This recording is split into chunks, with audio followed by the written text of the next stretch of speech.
Greetings and welcome to Channel Otherdoc. I'm Jim, I use he, him pronouns, and today we are continuing our short campaign of Dungeon World, a fantasy game with echoes of traditional D&D style games, but that's powered by the apocalypse.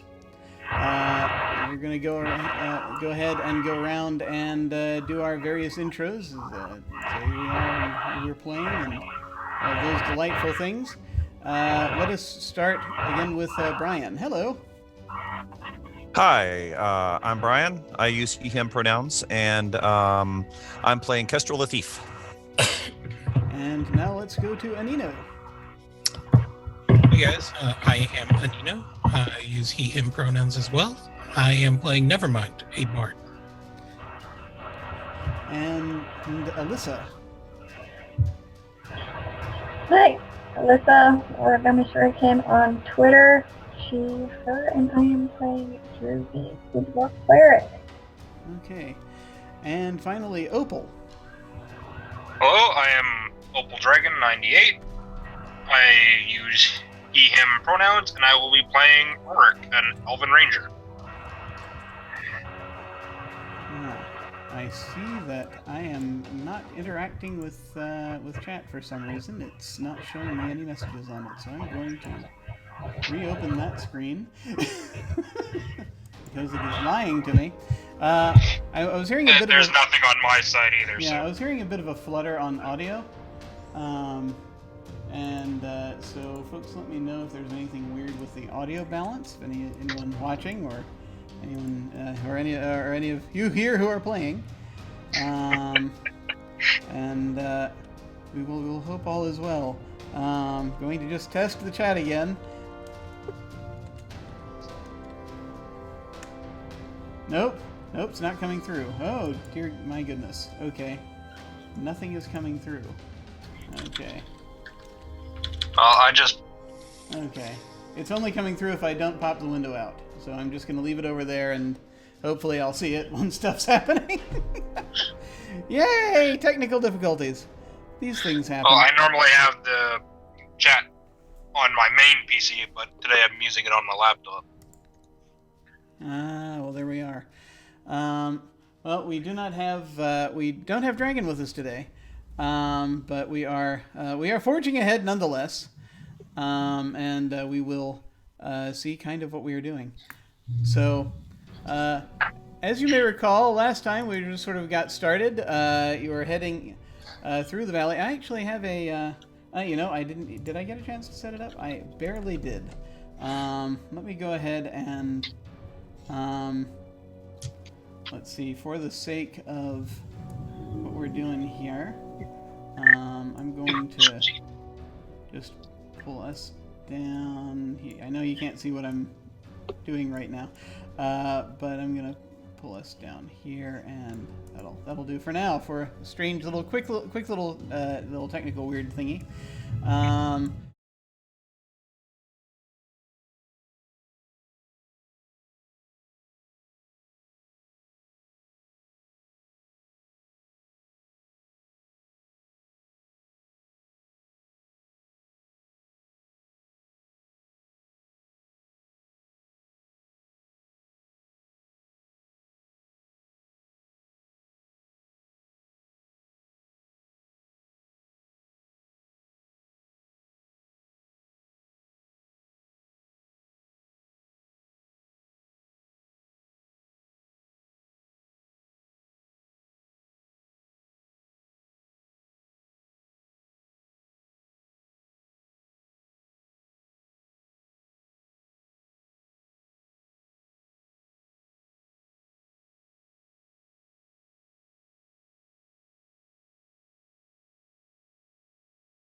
I understand why we've lost sound on stream. It's because I neglected to put sound on that on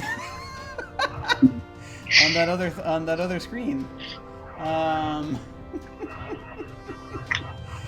Stuff happened. A bunch of stuff happened, and apparently we've also had issue with the pictures as well. I love technical difficulties. Okay, let's see what's going on here, and if we can figure out what just happened with our screen and all of that. And as soon as it stops Armageddoning, then everything will be fine. Everything will be just fine. It's because our mobilator isn't here. That's right. Or a mobilator. Yeah. Either one. Neither one of them is here. So let me just go ahead and fix those, and then we will be back to semi-normal, whatever that may be. Actually, there. Normal's there we go. overrated. Yeah, normality is indeed overrated. I keep forgetting we're on main 2. I need to put main 2 here above main 1. And there we have it. Yay. Yay.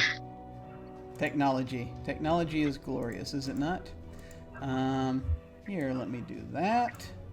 And then let me do one more thing there.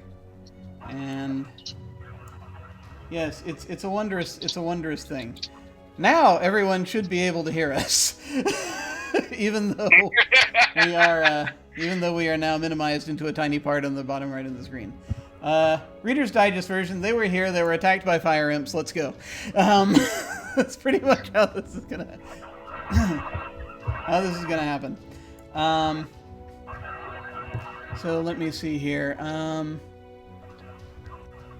Let's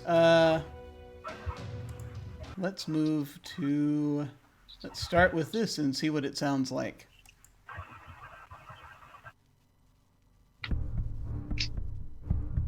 So, you folks have quite recently just defeated these fire imps. You were waiting for these two columns of fire to come down and get to you. Prior to that, Candlefang, your immolator, burned up everything that could be used as fuel nearby, so that you'd be able to fight perhaps on more even ground. And so these things come down. They look like just these two, like I said, fiery pillars. These sort of orange and red flames with a great deal of sort of dust and heat rising up from up top of them as they come swirling down into the valley, and they stop about 50 yards from you. So about 150 feet away. In an area in an area where that line is, where there's still fuel for them to burn. And we'll find out what happens. Actually, haha. Sorry, I completely forgot that the U.S. had saving time. Oh no! Yeah, I realized I utterly forgot to yeah. All about that. We'd like to forget it. It's on me. I One of those apologize. things, it's very weird. It's very weird. Let me go ahead and fix that real quick. No problem at all. It's that was something. It's like we thought of it just beforehand, and we're like, oh crap, that's right. And we checked, and we're like, nope, we're like, U.S. is one of the few people who do it this early. Yeah. So that was My province is thinking about getting rid of daylight savings. That was a pleasant surprise. I would vote for that. It's a thing. It's definitely a thing to be concerned about. Let me just real quick. Let me find. Okay, which one do I need to copy? This one. This is the one that I need to copy. I will copy that one. I will then paste it real quick. Yes, technology. Isn't it wonderful that you're getting to see all of this technology at work? At least we know how that it is in fact working. All right, here we go. As long as it works, that's all I care about. And quite suddenly, we have Candlefang. Hey.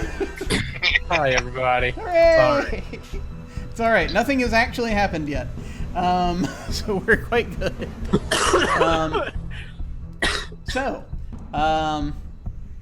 Yes, exactly. A game and a tutorial simultaneously and at the same time. Yeah, we've had all manner of technical things going on, even beforehand. It was very strange. Yes. The situation that we have happening is that these two pillars of fire are coming down into the valley, and they stop. And you are in a party with a really dumb being that decided to fight. There you go. If it makes you feel better, my sleep schedule is fucked up for the next 2 weeks. You know, these things will happen. Even more so than it already is. But these things come down into the valley, and they stop about 50 yards away at a sort of this line where there's still fuel to burn. So like 150 feet away, and they just sort of hover there for a moment, and then you see one of them sort of coalesces into something a little more solid, actually. So you now have one fiery pillar, and then to its right, you have a fiery pillar whose top half is now turned into something that looks more resembling a man, with red skin and gold eyes, and sort of black hair trailing back and a beard, not unlike this one. And as it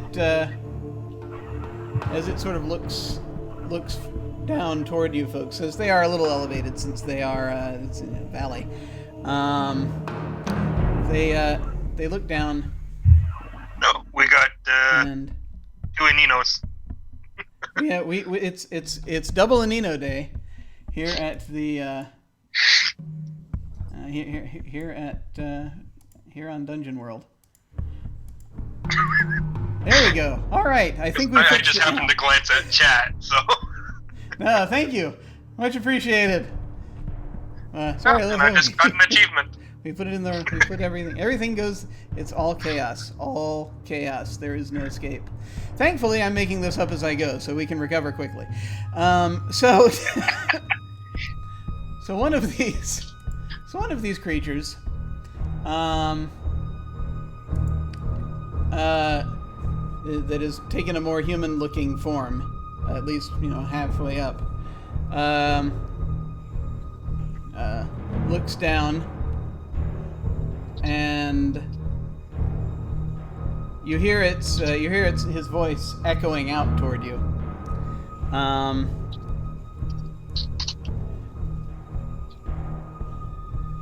Surrender the interloper, and we shall have no quarrel with the rest of you. Yeah, Candlefang is gonna look around really confusedly. He doesn't know what's happening. So is Kestrel. What is this interloper? Who could it be?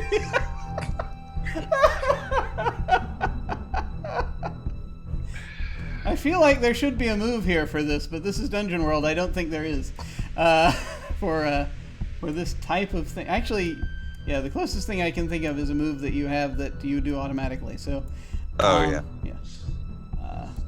But that involves that involves asking you what your alignment is. Yeah. But no, it's yeah. So yeah. But this question has been posed. And they're sort of standing there. And still at a way back because they're not getting close yet. But,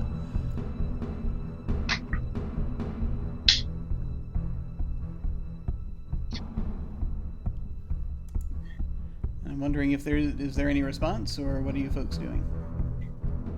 I thought Kestrel's response was ideal. I mean, we don't know anything about any interlopers.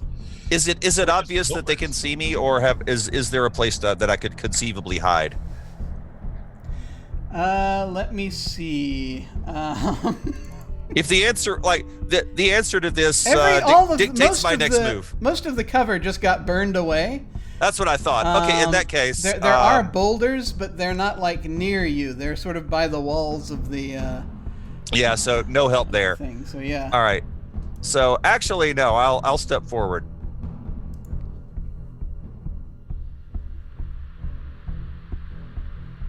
And he raises his hand and just does this. I didn't even take anything. You did not complete your trial. You began the trial without seeing it to completion.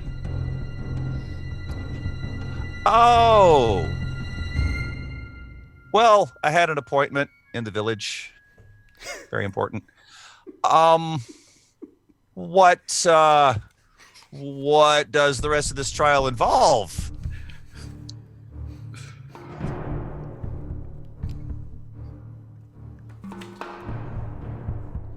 So Nevermind is just going to play some dramatic music on his mandolin. Yes.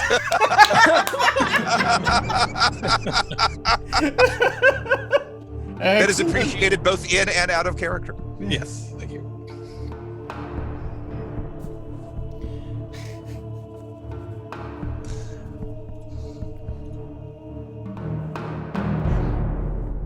You must return and overcome the remaining obstacles. Or fail. Well, I failed the first one pretty good, so I don't know. Maybe I like my chances on the second one. Let's try.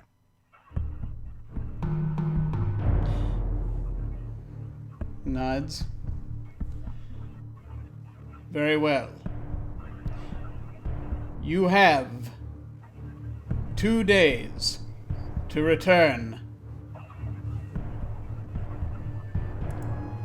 After we will be watching. And they just sort of pull back. Well, that'll keep him out of the village, I guess. What a wonderful parlay. What the fuck did you do? Obviously, he sat down for an exam. Yeah, I didn't do too well on the first part. I pull my hood back and half my hair is gone. And I put the hood back on. Anyway, this is me. I'll show up in 2 days. You sort of, as they're trailing off, 2 days, the cave of fire awaits. Yeah, I know. Yeah, Mom, I'll do it.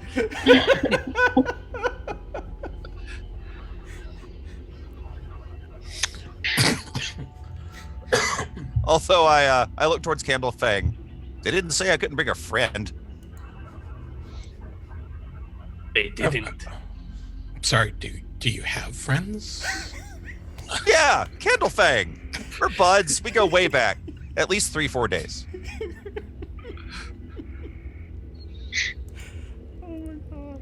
That is one of the things I like about you. You are very quick to confidence. Yeah, sometimes it works out great. Other times, I lose half my hair. But anyway, they have a lot of fire, and I know you like fire, buddy. So maybe we could maybe That just I go. do. Yeah, just I don't know what else they have back there. I didn't make it too far into the cave, so I really did make it past the mouth of the cave.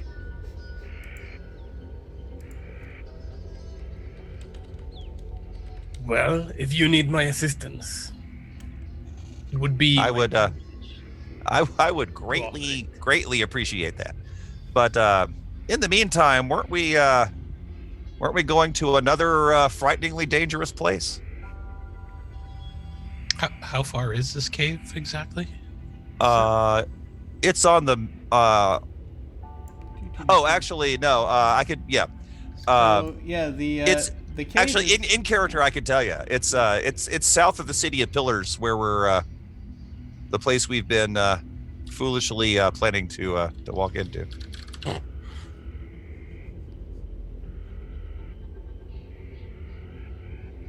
Yep.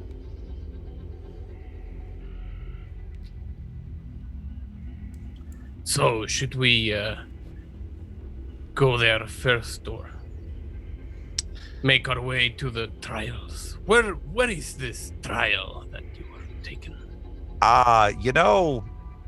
You know as much as I do now.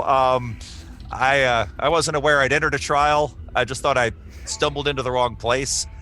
But apparently they're gonna, I don't know, burn the other half of my hair off, maybe?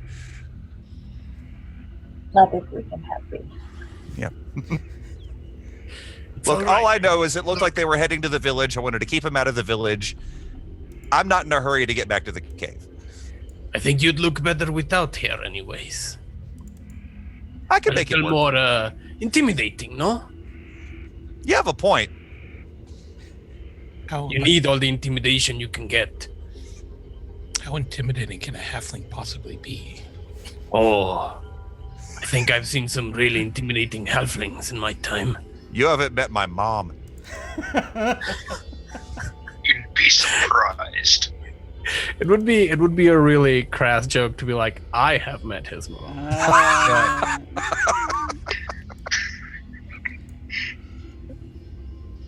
Anyway.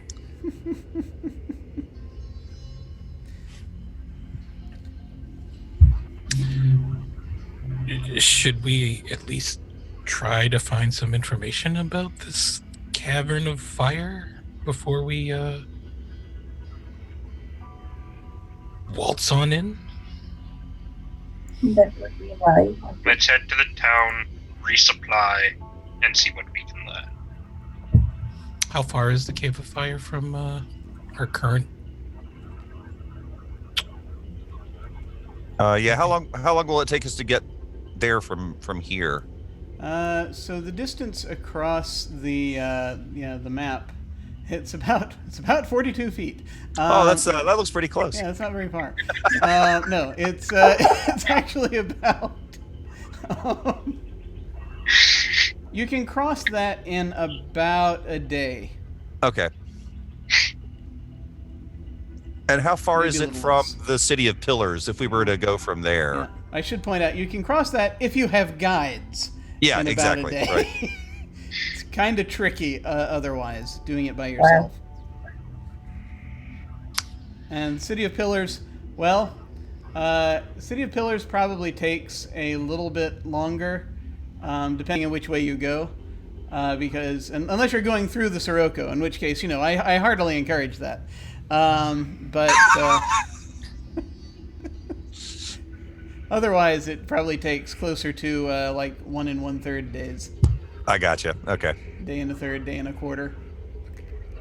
Again, depending on if you have guides and you have, Yeah, fair enough. yeah, and that includes a stop at the Oasis and the various tourist shops and filling stations that are there and all that. How that goes. Well, in that case, I like the elf's idea. Go to town, resupply, ask some people stuff. Perhaps hire a guide. Also, that That's- seems like an excellent. You plan. never know. That could be a possibility. So, as you are heading up into town, I have no town music because I was not thinking of it. So, it matters not. We'll keep this. Actually, no, we're going to switch back to this because we have no worry about it. So as you go into town, I'd like you folks have been here before. I would like each of you to give me one detail about the city of Schiss. One thing your character knows about the city. And I'll start. I'll start at a random position, determined by a die roll. Looks like I'm starting with Dragon. Let one detail about the town.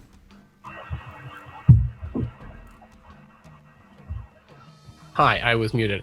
The city was built upon oh god, I didn't want to do that. It was built upon the ruins of another huge important city to the region and in a previous age, and has some pretty good city layout, right? Like, it's very orderly and very well thought out and planned out. So the streets are very easily traversed and navigated through. Okay. I'm imagining that this city kind of is built on like a wheel type. Not a literal wheel, but you see what I'm saying. Sort of Hub design.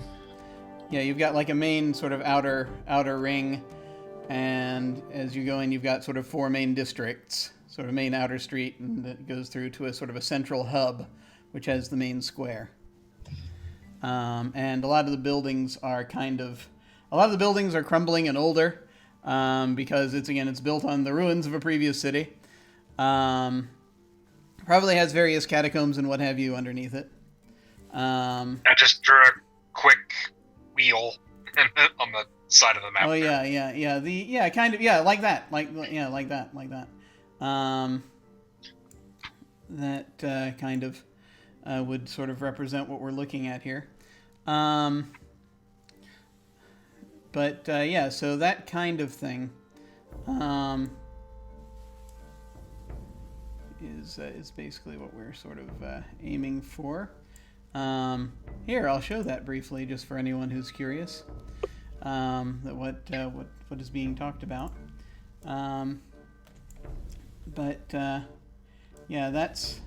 That's basically what we're looking at there. So I'm gonna continue in the fashion we in earlier in some civilization came to know as semi-clockwise. And I will go to Brian. What is something that Kestrel knows about this city?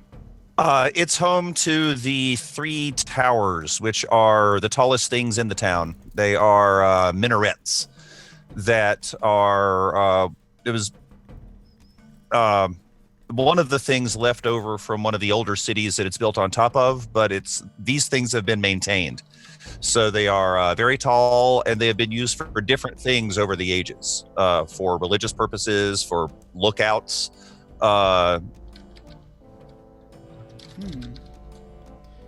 Interesting. Okay. Slight pause whilst I look up minaret. I've forgotten what that means. I used to know. I took an art history class and everything, and I can't remember. Tall, slender tower, typically part of a mosque with a balcony from which a mizin. Okay, yeah. I know exactly. Okay, yes, good. Yes, I know what you're talking about there. So yeah, like this sort of square tower type Right. things. Awesome, 3 square towers in the middle. All right. Yeah, and I think that they're used for kind of a purpose not like that today. There is a sort of a thing where they have these at the center of town, and they'll have town criers go up there and do their various things, with or without sponsored ads, depending on how this goes. And also, I mean, it is used by the city's various religious communities, to call folks to prayer, that kind of thing.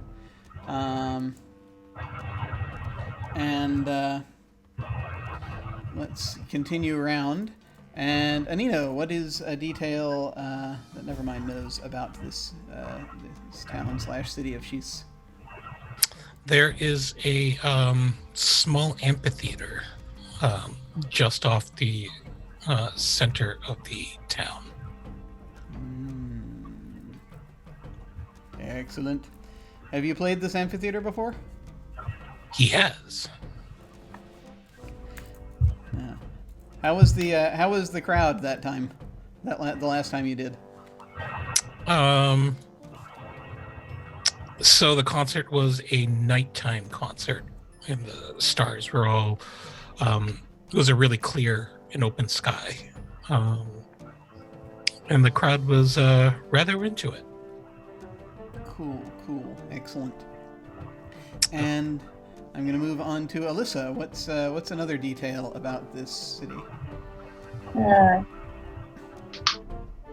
I am thinking they have a pretty good market for things like pottery, which I have perused.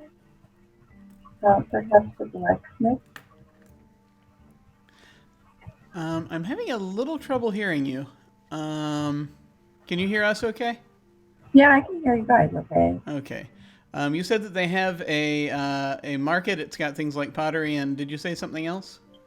Yeah, I was thinking a blacksmith. Probably not their like main industry, but Yeah. something that I would be interested in. Absolutely. Yeah, absolutely. It is. They're actually, they do have it's probably a blacksmith there who's known as the best in the region. Also because probably one of the only in the region. But they have them, but I mean it's usually the cities further to the west in the next desert over have more economic support. So it's not as much. Yeah, but there is also a very big market. Usually on market days, you'd have things happening there in the sort of in the middle, sort of in the square, and they say you can buy anything there, anything. And let us finally go to Opal. What's one thing Rorik knows about this city? Despite being the oldest, newest city in the area, it is also a financial capital. Despite the raging sandstorm that's heading toward. Well, yes. I mean, it won't be around for centuries. Well, that's a later generation's problem. Yep. Oh man. Like many financial capitals.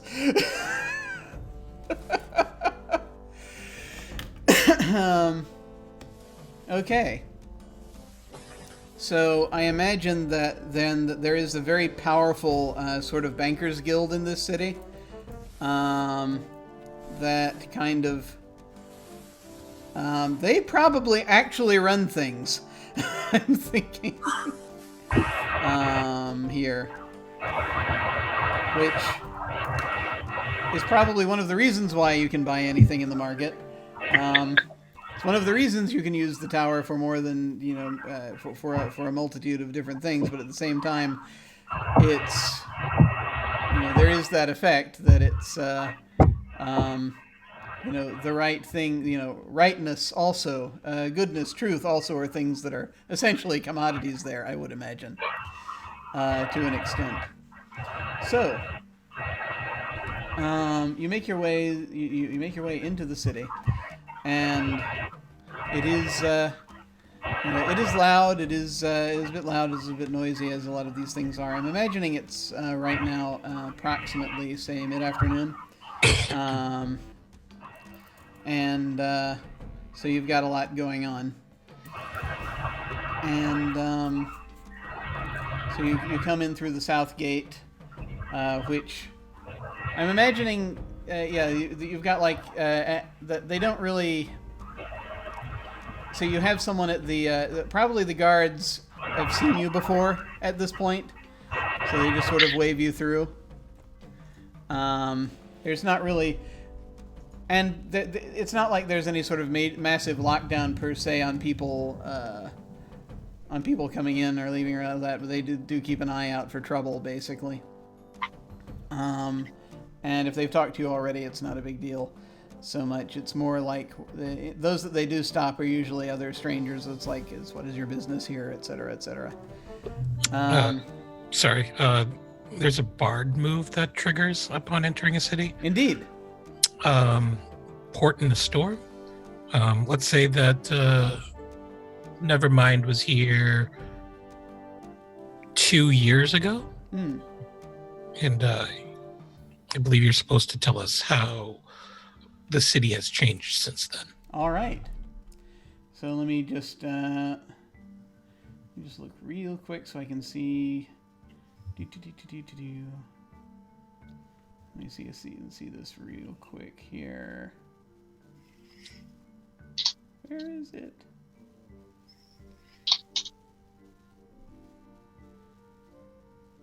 So this, as you're kind of getting in and you're seeing things going on, you note that there are more, you always get a thing where you have doomsayers from time to time, sort of, end of the world is nigh, people with the sandwich signs, that kind of thing. There are more of them now. That's one thing. And it's sort of like, so there's this street that you pass by that's not too far from the entrance, that's called Prophet's Row, because it has a bunch of people standing there giving prophecies. And that street is freaking packed, you noticed. It was, last time you were here, a couple of years ago, there was like, there was a guy standing on a box with like a couple of small children and a couple of mice looking at him. Now it's like there are, and occasionally there would be more folks coming out, and usually it was more for like that people would take up political discussions and stuff there. This though, it's very strange, because there are people in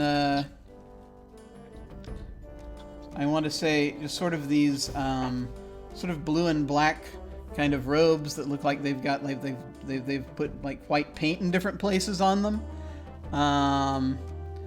and that are standing sort of in a cluster on one side and talking about the dreams of beauty and wonder. And then you've got on another side people with the sandwich signs talking about the world ending, that the Sirocco is coming. And they're usually, a lot of them are just sort of wearing average street clothes typically, but it looks like there are sort of like cults forming out here that weren't here before. Very recent. Okay, that's interesting. Can I question one of the doomsayers? Like one of the people that are like, oh, the Sirocco's coming for us. Absolutely. Be like... So one of them is, so you see one on the edge. She's like been talking and wailing and talking and wailing. And Candlefang comes up to her and she says, and why do you think the Sirocco is coming? We've seen it. We've seen it. They know. And they know too, and he says, pointing at the people in the sort of the weird starry robes on the other side. But they do not, they will not admit it. They're trying to cover it up. But I know, and we've seen it. We know from the, we know, we've gone and we have talked to the nomads. We know what's happening. Do you think the nomads are the ones responsible for this Sirocco, then? They, she sort of looks down and looks, and it's like, they are one with it. They know. They know. Have you maybe thought that the Sirocco is the elemental force of this place, and they want to drive people like you out of here, you invaders. Have you thought about that? Excellent. And she basically looks up, and that's kind of she's seeing you for the first time. No. And she gets down on her knees, and she says, "It is our sins. It is one of our many, many sins that we are paying for now. It will engulf all of us, and now we cannot escape." No. There is no need to be dramatic. All you have to do is pack your bags and leave this place. And she looks up and she's like, "Most of us cannot afford most of us do not have the bread or the animals for travel. We can go, all that we have is to simply either rot here for as long as we can or go out into the desert and die. What kind of choice is that? We are left with none, but we deserve it." That you do. And he's gonna walk away. Excellent. Okay. I mean, fair. I mean, yeah, no, it's fair. It's totally he's fair. just kind of like being an asshole because Well, it's also, that's they did that. That's, why they're here. It's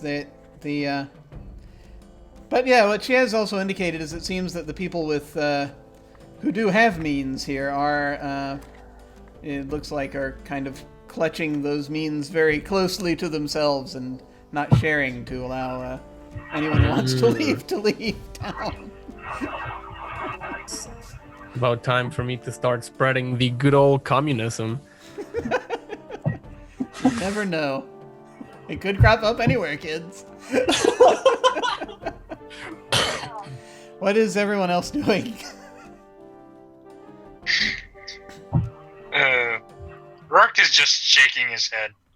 Like, this place hasn't changed that much since the last time I was here. Now, one thing I will call attention to that folks can use if they want is the carouse move. Which is, it does say when you turn triumphant and throw a big party. I'm not going to make you do that part. But the results, so you don't have to spend coins and do that for in this case. But it's like if you want to ask around about things or what have you, I'll let you just basically use the carousal move to try to find stuff out if you so desire, or seek things out or interesting stuff. That's a good idea. I do have a vested interest in learning about the Cave of Fire.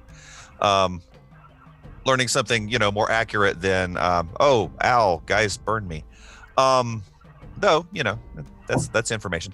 I don't have that on my sheet though. What do I roll for that? So it is a function of how much you spend. So what I'm going to do is I'm going to, since you folks probably do not have a lot of coin as your starting stuffs.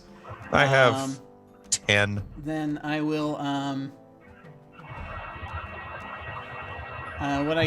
what we can do is, let me know kind of what you're doing as you're carousing, and I'll see if there's an attribute I want you to roll with. Otherwise, you'll just roll with a couple of d6s.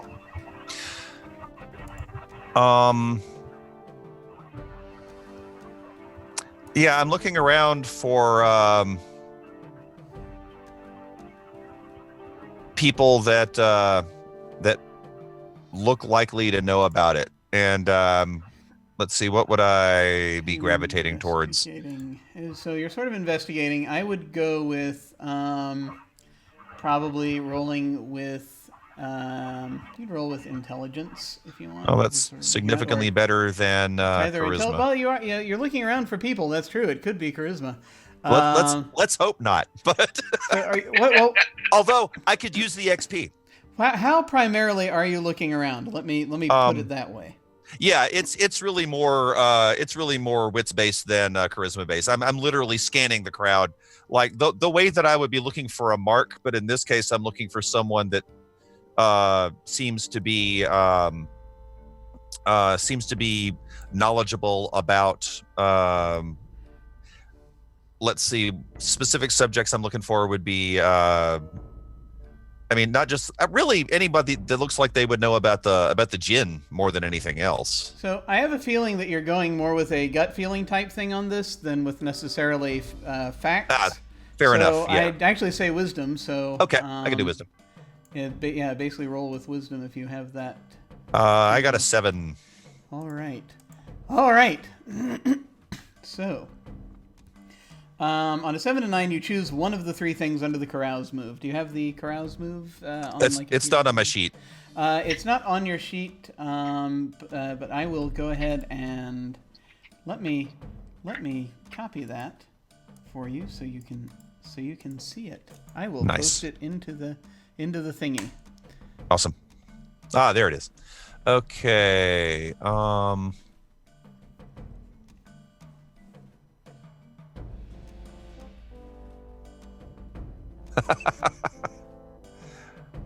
Okay. So it's one of those four choices you get. Wow, Alright, my town's actually doing their fucking job and scraping the bloody streets. I'm going to stick with useful information. Okay. I will come back to you in just a moment. Absolutely. With some useful information.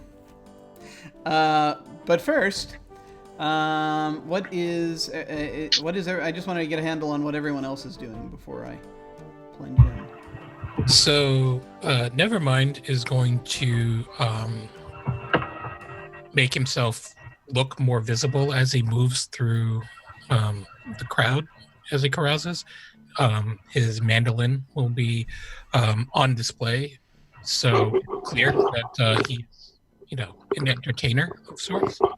And this is so that it would tie into the bard trait for humans, and that when you first enter a civilized settlement, someone who respects the custom of hospitality to minstrels will take them in as their guest. Nice. Okay. And you also want to see about getting a carousal result? If you do, then go ahead and just roll with charisma. So if I do that, will that affect kind of person that I would attract? Yes, it's still going to happen. You're still going to have someone who respects the custom of hospitality to minstrels take you in. That's going to happen automatically. Okay. All right. So do I just I roll charisma? Yeah.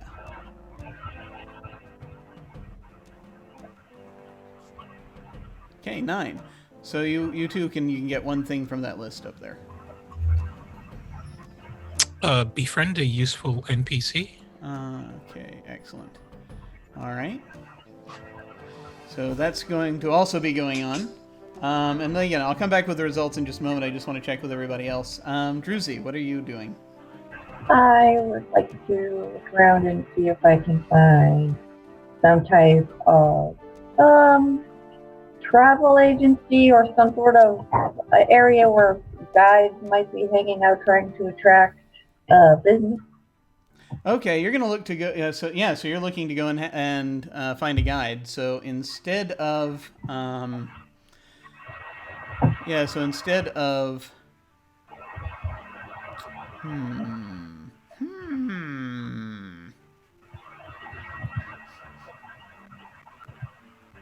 Yeah, I think we can even use the same move for that now that I'm looking at it. Is there a particular method by which you are doing this? Are you just sort of asking around, or are you just sort of looking for bulletin boards, or what are you doing? Or do you talk to people you know already, or how do you do this? Assuming I have been in town before and somewhat familiar, I will try to look for a bulletin board or ask somebody that I have met. So yeah, there are.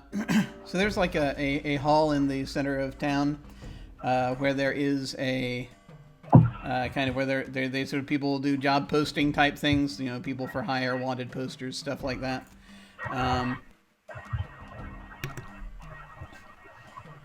And you go and you're sort of looking around there, and I think that the move that I would like you to make involves. Let me just double check here. I'm looking to hire a guide. Go ahead and roll discern realities, and we will bend it to our will. Okay. Ooh, okay. So you're gonna get to ask 3 questions. So be looking at that, and I'll come back to you in just a moment. And finally, Opal, what are you doing? Heading towards a bar. You're gonna go. Okay, you're gonna go hang out. Any particular objective, or just mostly you want to go and drink and hang out with folks? Listen to gossip. Listen to gossip. Okay, this will also be carousal. So I think what we're gonna do. Yeah, you're basically trying to hang there and be chummy. So I think we're gonna have you roll with charisma for this. Oh, lovely, and I have a -1 to that. Excellent. Ah, wonderful. Okay, you're still gonna.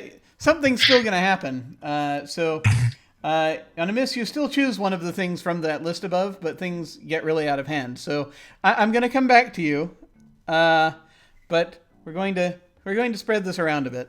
And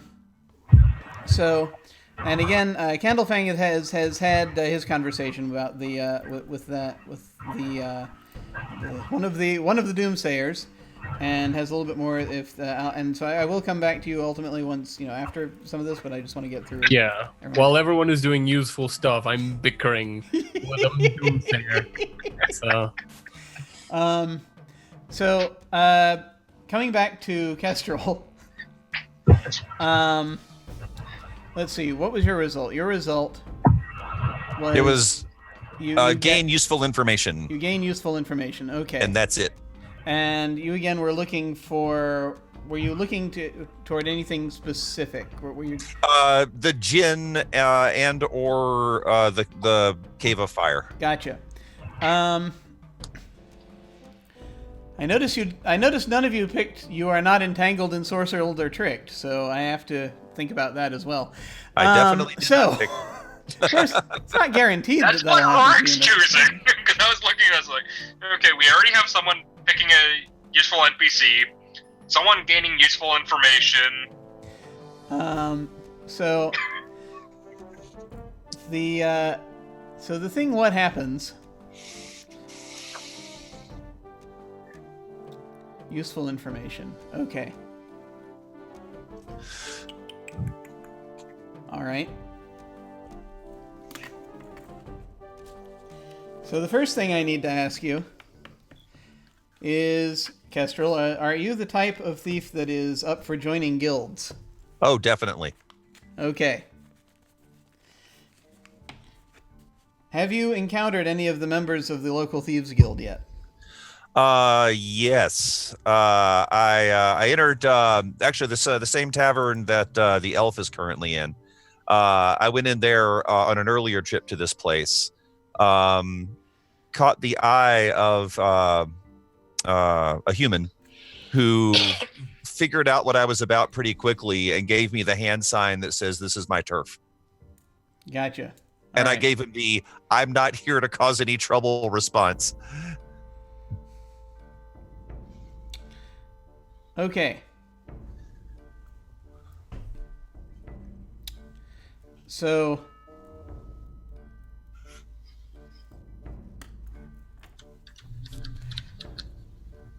as you do you seek that person out again, or are you just looking around yeah, generally? Either actually, way, yeah. It doesn't matter. I just need to know. Yeah, he'd definitely be the first one I'd look for, honestly. Okay. Do you want a name, or shall I name him? How about Magpie? Magpie. Okay. I understand he started his own game company. No, wait, that's something else.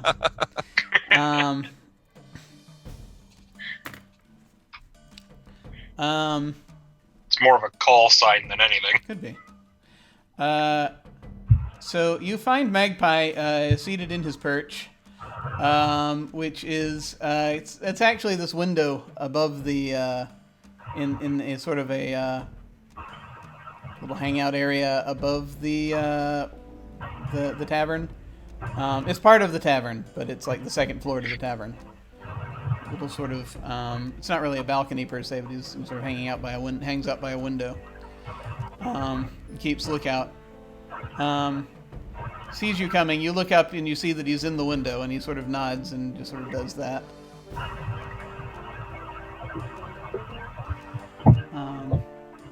I will approach. Let's see.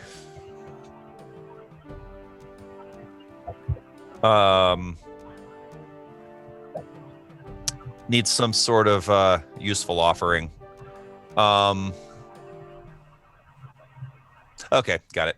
I come in with I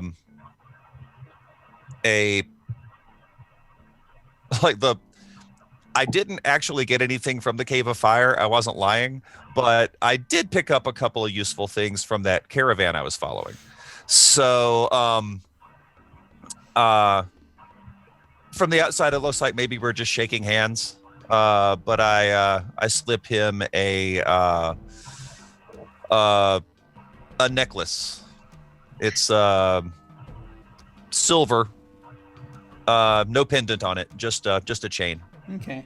And this is, you've come inside and you've gone up to the second level and you're already talking. Yeah. Basically, sort of, he's got some throw pillows and stuff sitting down. And Nice. Classy. He's got a hookah there. Ooh, even better. Okay. That he doesn't seem to have partaken of, but he's thus far right now. But he's sort of like.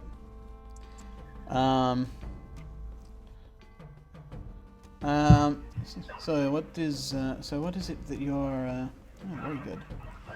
So, do you know if there's more out there?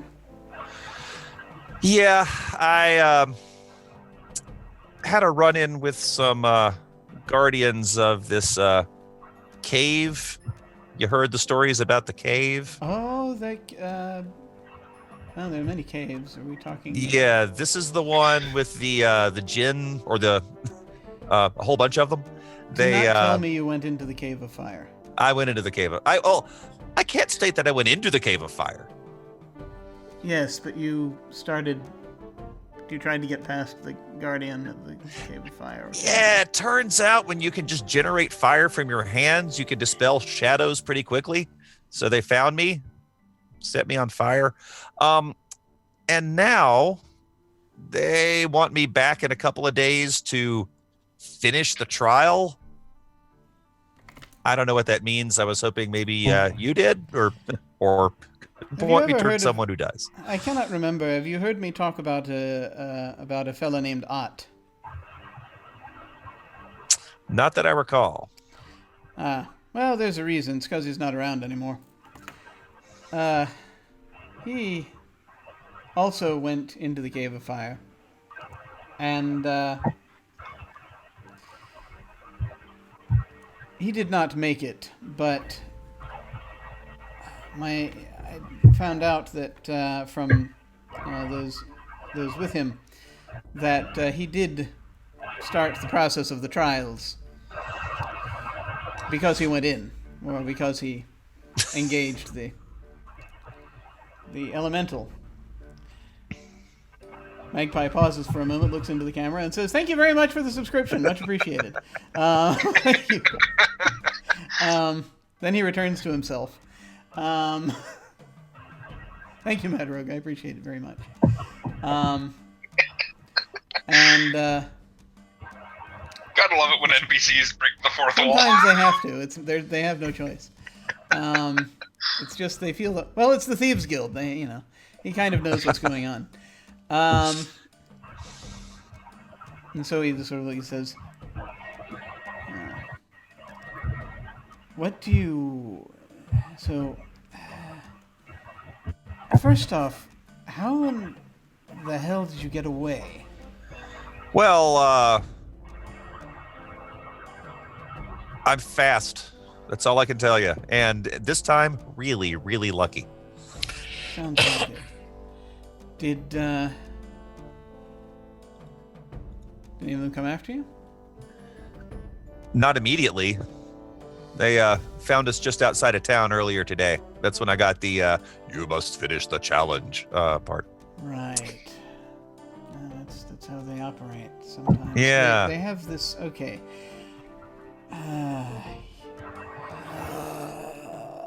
You have to go back. Yeah, I kind of figured. There's a. Unless you can convince someone else to go for you. You know, I think I may have convinced someone to go with me. Oh yeah. Well, anyone who goes in is going to be subject to it. This guy might actually like it. They have, well, as much as they want. They have these rules that they're following. That were laid upon them by their by an ancient god long ago, and it's this method by which they maintain order when they see that order need be maintained. One gets the feeling, looking at the climate of things, it says sort of looking out at people sort of going kind of nuts in the street, some of them, that perhaps this is one of those times when they're on a rather large drive to get people into the cave. I think... Well... yes, there we go. Everyone's got a cult nowadays, and he just sort of points out the window. And you look down and you see that a couple of folks in sort of reddish-orange robes and hoods with sort of little sort of flame symbols on them are walking around down there. He says... They're not fully human anymore. They've been in the cave. Oh. I expect that there's been a cycle like this, well, only once within my living memory, but I expect the blood sacrifices will probably start in about a day or so. Oh, great. And after that, well, I've never seen it go beyond that, thankfully, as apparently they got what they needed, but there are always rumors that then after that, things get really bad. Yeah. It's when they start getting, all of the, anything and everything made of fire starts coming into the city. That's what they said in the old days. Yeah, that's sort of what I was trying to prevent. I figure if I'm here and they're looking for me, stuff's going to get caught on fire that I don't want to get caught on fire. Well, if it makes you feel any better, obviously you're not the only one they're looking for, but, they have to get there. Well, I mean, if you manage to pass the trials, then, I mean, it won't, that'll take care of it too, but, Right, is that all? Yeah, right. I suspect the blood sacrifices will start tomorrow, like I said. But there are 3 of them, apparently. Good. Maybe one of them was running away and screaming. I did pass that one. Ah, yes, that's often how that goes. Well, thanks for your help on this. Bring, when you go, just make sure you bring things that, I think they change them up from, I don't know exactly what the tests are, but my understanding is that you have to, they're sort of an elemental nature, go figure. So you may want to bring things that represent elements or some such thing. Gotcha. All right, well, that gives me something of a shopping list. I'd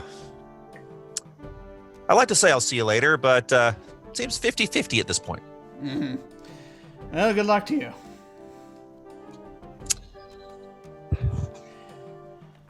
Of course, if you should happen to succeed, and we are always interested in potential, shall we say, partnerships.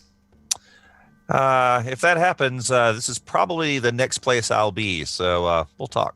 Excellent. All right. So you head out of there. We're going to move back to Nevermind. And let's see. What did you get? You befriended someone useful, is that right? That's right. Okay. And remind me where it is that you went? I guess I would have been traveling through the markets. Okay. All right. That's right. And someone's going to offer you space. Okay. So, let us find an appropriate. Yes. Yeah, we'll go with this.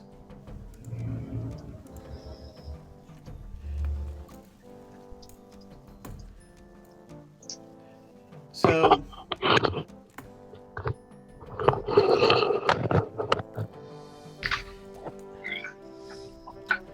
as you are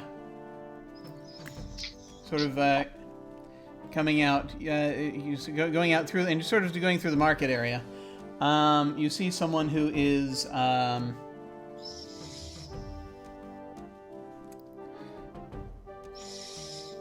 working there at who is selling there's this sort of big pottery emporium thing, sort of it's it's one of the few permanent buildings that's being worked out of,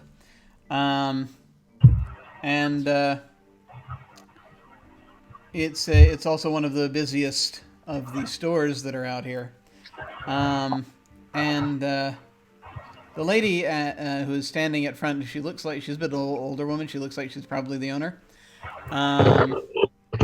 Is looking around. She hears you playing, and she sort of steps forward and offers you a couple of coins. So Nevermind will finish the last chord of his song, and then he will bow gracefully and thank the woman for her offering and accept the coins graciously. Yeah. She does she applauds, as do others around, and she says, "Wondrous, wondrous. You are you here for the night, or are you just passing through?" I will be staying the night. You are more than welcome to stay in the shop. If you So that is We have- most gracious of you. May I ask your name? I am Shal. I am of the guild mistress of the Potters. Oh wow. So from now on he'll refer to her as guild mistress, Shal, formally. Your offer of hospitality is most gracious, and I accept. In return, I shall offer to perform for you and your guests, if you wish. I would be most grateful. I've not heard music of that kind before. There's something to it that I can't quite place in my mind, but it stirs something. Indeed. I am fabulous.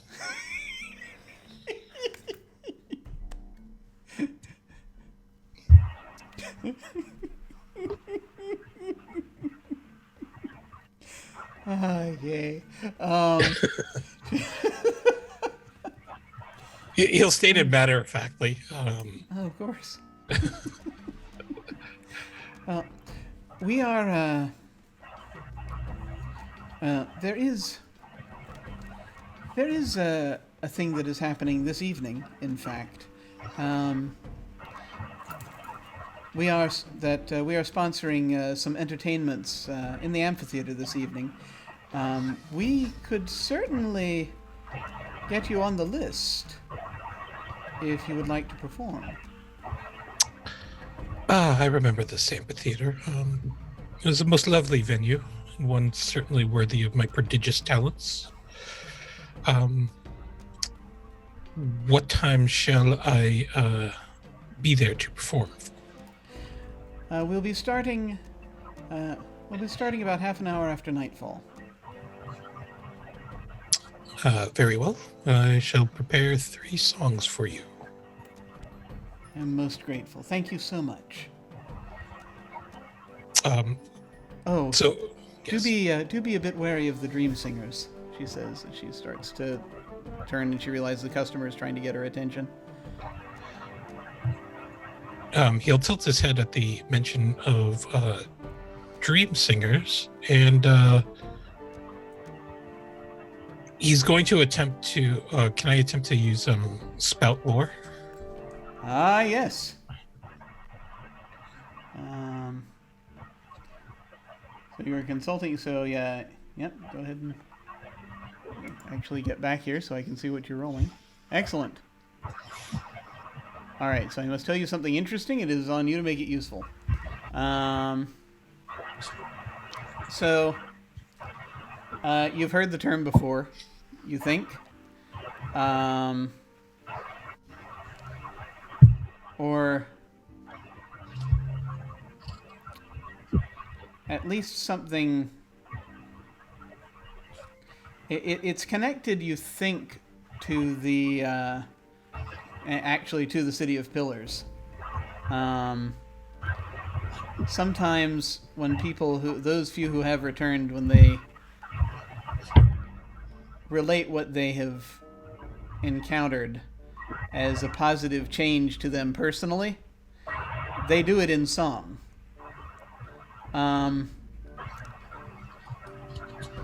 It's kind of hard to say whether they are completely still all there, but the understanding is the songs are quite beautiful. Okay. So I'm sorry. So something positive happens to the people who visited the City of Pillars. Yeah, and apparently, they a lot of folks say that they've come back changed. Those few that, well, a lot of folks, not many have come out of the City of Pillars. Those who have said that they have come back changed in a positive way, but they don't seem to. There's very little information about what they've said about the city itself, anything solid. It mostly has to do with their own. It's kind of like, I have found the path, that kind of thing. And she said, beware the Yes. dream. Yeah, be wary of them.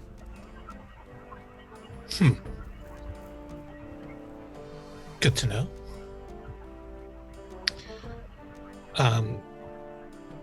So never mind, we'll carefully pocket his coins and start making his way back to perhaps where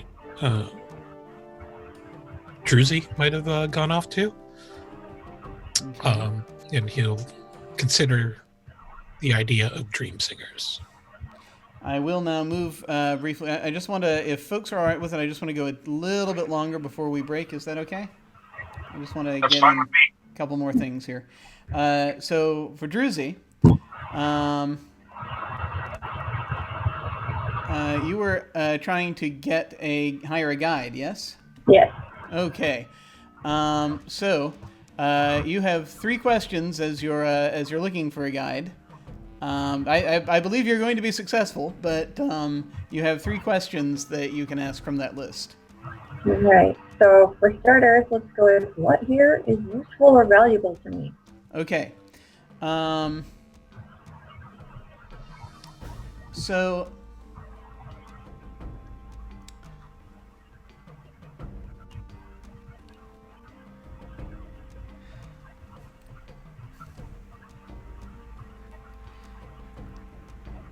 Yes, you're able to find someone who you think has actually.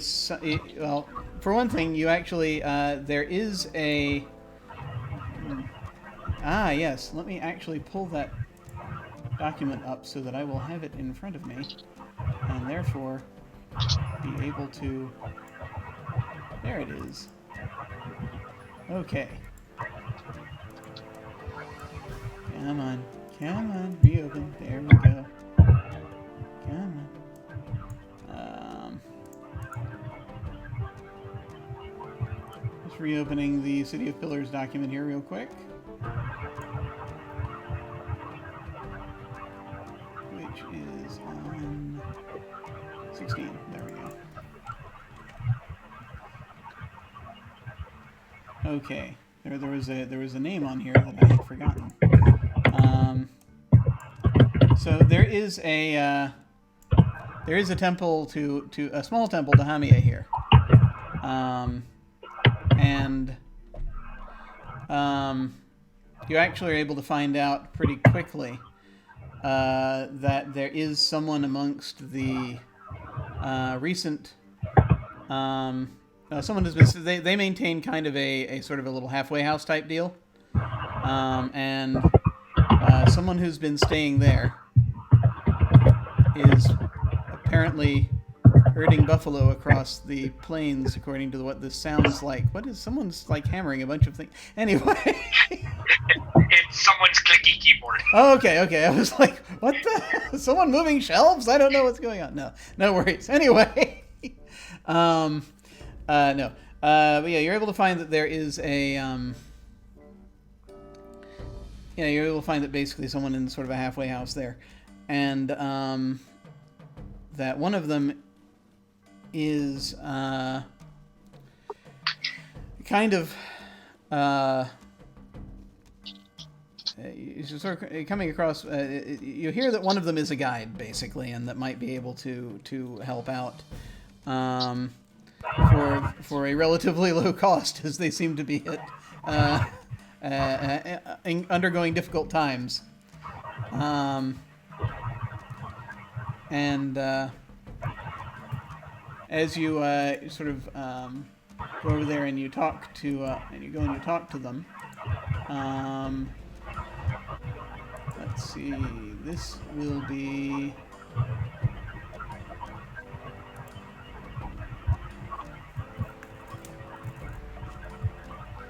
Crotia, which I am spelling Krotia.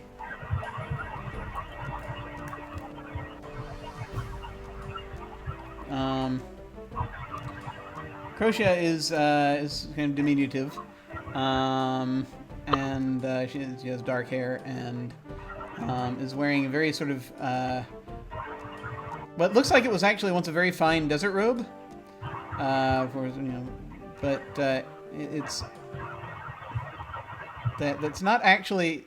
It's kind of sort of a weird effect. It's kind of on the darker end of the spectrum, but when you move, it kind of changes color a little bit. It's one of those fabrics, and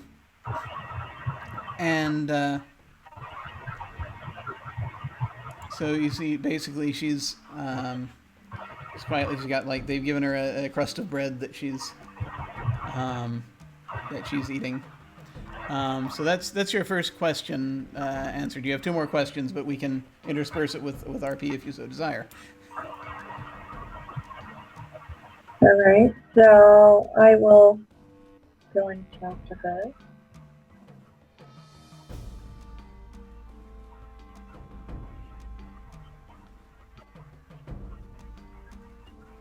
And so say, are you Crotia? Yes, that's. I'm glad they've. I guess it's true. They do learn everybody's names. Thank you. Well, thank you now. I was told you might be looking for work as a guide. Always looking for work. I happen to be looking to hire a guide. Do you know your way around the desert? Where do you want to go?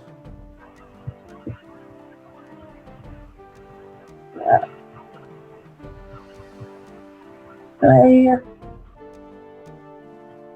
have a couple of destinations in mind.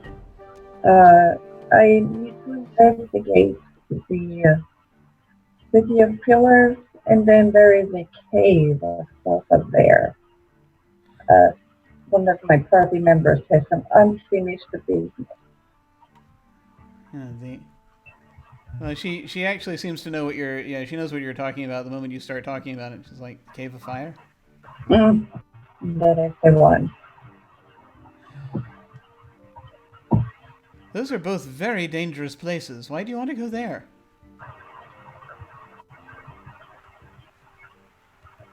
I'll be honest, I was sort of hoping you wanted to head west with the last caravans that are going out. Before, well, everything happens. To tell you the truth, that would be preferable, but I suppose you have noticed all of the Doomsday prophets gathered in the town. Being a cleric, I feel I must see what I can learn about this impending doom. If there is anything I can do to stave it off. It's difficult.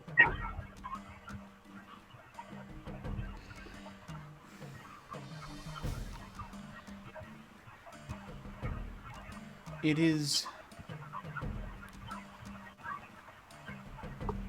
I'm not saying no, but it could be very dangerous for me personally. I see. Well, if you would be willing to at least get us there, I of course would not expect you to accompany us in. But I also understand if you prefer to decline. The problem isn't the cities. It's there are individuals we may meet on the way that we did not part on the best of terms.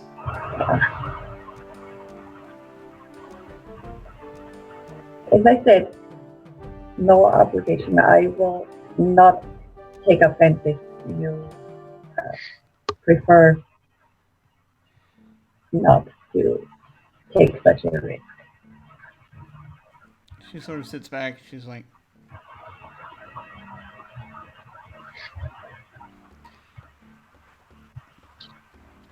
this will sound silly, but may I take your hand? Of course. She's doing something. When she takes your hand. She takes your hand, she looks into your eyes for a moment, she looks down at your hand. And you feel... It's not like... She's not doing something to you. But she sort of is humming for a second. And she looks back up and she lets go.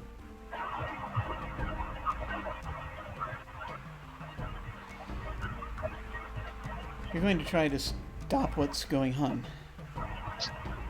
You're going to try to stop it from happening.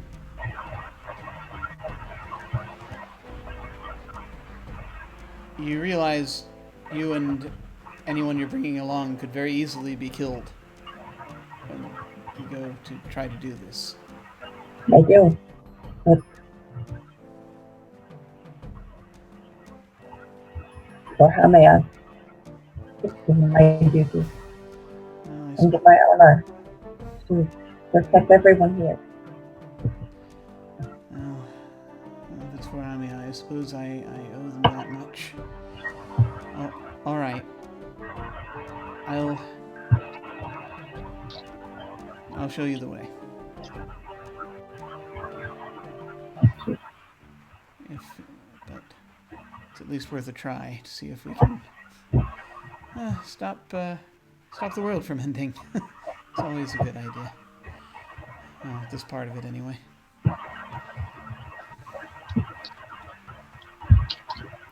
And you have 2 more questions if you want All to right. ask any of those. So in light of some of the things that Rocia has told me, what should I be on the lookout for?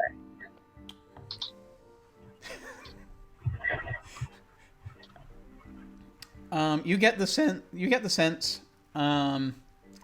that Crocia might be connected to the nomads. Okay.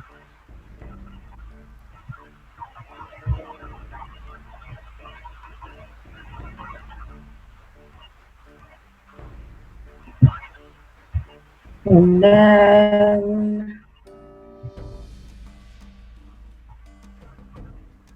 I think I will go with here, what it appears to be. Sorry, which one was it again? The last one, what here is not what it appears. Okay. Yeah, you get the definite sense that Crocia is not... Well, Crocia is human, but there is also something of an elemental nature about her. And it's not kind of like, in sort of D&D you have kind of Genasi or, plain touch type creatures. This is something perhaps akin to that. It's not quite that pronounced, but there is some sort of inherent thing that does make her quite different from a lot of other humans.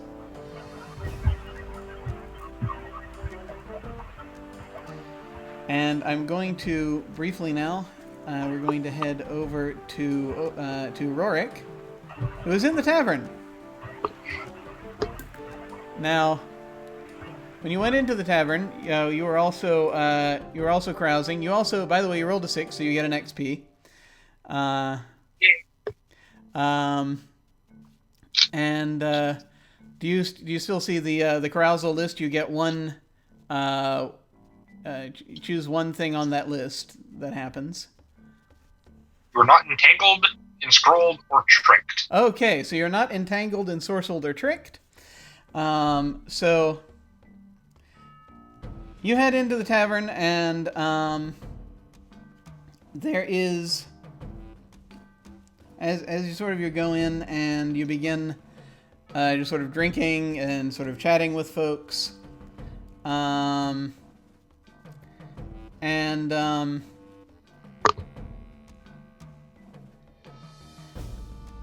you see, after a little bit, and let me look at this real quick. Yes. Okay.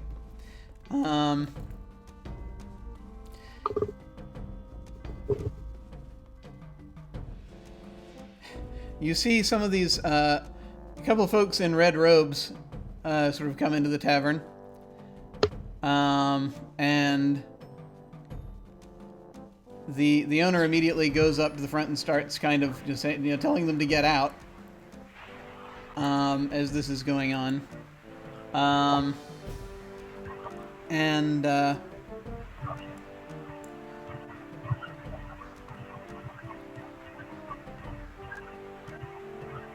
they're like, and they raise their hands up, and they're like, and eventually they're like, and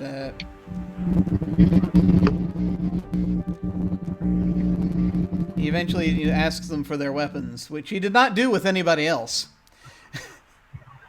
And they take out these curved blades that they set in a sort of a little box that's kind of near the front for this purpose. And he's like, and he's kind of sort of like he's keeping his eye on them as he goes back behind the bar. And again, folks are sort of hanging out, drinking. They start coming around, and they're just quietly. they seem to be going from table to table a little bit, and just briefly saying one or two things, and most people are ignoring them. But one of them comes closer to you, and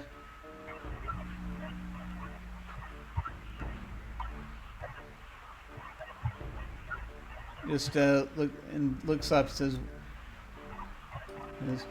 "Would you like to test your might, friend?" Maybe some other day. No one seems to understand. No. Oh, you're going to, aren't you? Yes, you're one of them. You're one of them.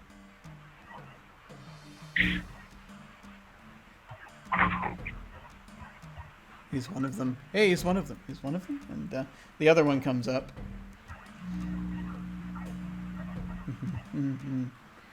Ah, yes. You were with one of the ones who's going to start the trials again. Interesting. Good, interesting. Of course, we could just do some of it now. Now get it over with. Get some of it over with. Do you want to do that? What are these trials? Well. Trial of... Out here, it's a trial of blood.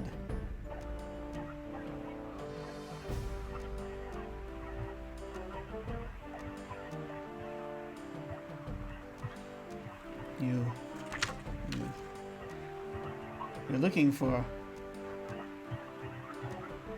blood of interest. And sort of looks up and down. Blood of the last ranger, yes?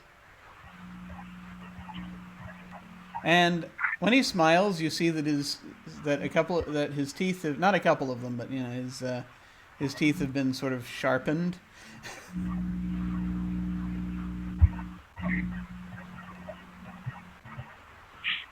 I last of the true rangers of the open. I'm terribly sorry. I can't hear anybody today. What was that? When I took my headset off, I moved my mic. It is true, I'm the last true ranger of the Elven people.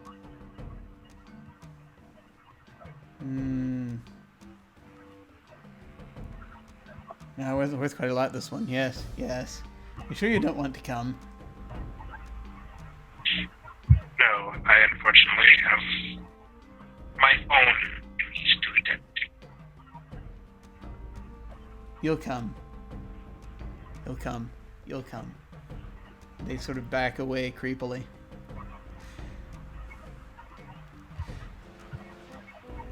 And I think with that, we're going to go to break. We will be back in like 5-10 minutes or so. See you shortly.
We have returned, folks. Although I have not yet turned that part of the soundtrack back on, so of course there's. We can't know which screen did I put it on. There it is. Okay, back to it. Actually, let me before. Yeah, I'm gonna go ahead and refresh. Anyway, you folks have had these things happen in town. What would you like to do now? Well, Rourke is gonna go find the others. Okay. I seem to remember some folks were kind of converging on the tavern, or maybe I'm mistaken. I know that. Kestrel. Well, I know that Nevermind was trying to find Druzy, yes? Or That's right. okay. And what was Kestrel up to? Tavern seems like a good place to find my companions. Okay. And on the way there, I'm looking for a group of the fire hooded cultists. I think you're going to find them. Okay. I want to find myself amongst them at some point. Wink, wink. All right. And So- what was Candlefang wanting to do? I mean, it's going to the tavern is a good way to gather the party all around. Yeah. But I really didn't have a lot of anything in my mind is particularly to do. Okay. So So what we'll say is that first, what I will address is that never mind. You find Druzy at the Temple of Hamia. In the city, which is not there. There's a religious kind of district, kind of as it were. Okay. A couple of streets that as you're just kind of looking around, you know your way around cities really well, so you pretty much you can find it really fast. And Druzy has made a friend. Okay. So what does this friend look like? She is a bit diminutive. She's like 5'1", and she has very dark hair, and she's wearing robes that are on the dark end of the spectrum. They're sort of either they're sort of between. They have this strange kind of thing where it's like, are they dark brown or are they kind of dark red? And because it kind of, the closer you get, it kind of shifts a little bit, and not like magically so or anything. It's like it's the kind of optical illusion that happens with certain fabrics. Sure. So it's that kind of thing. So yeah, it's basically I'm not sure if you've right now Crochet is going to be staying. It had planned to stay the night at the temple, but but if you want to, if you would like to have her with you prior to that, then you totally can. Okay. I will greet the pair and introduce myself. It seems this evening I have a performance to deliver at the amphitheater, about 30 minutes past sundown. The guild mistress of the mistress of the pottery guild has graciously invited us to board at her establishment for the evening. Wonderful. This is Crochet. She has agreed to guide us across the desert. Indeed. Well, thank you for accepting our invitation, Guide Crochet. Well, don't thank me yet. When I get you where you're going, then there will be rather a lot of danger.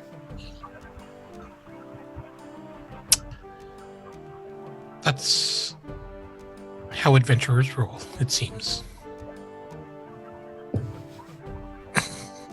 Yes.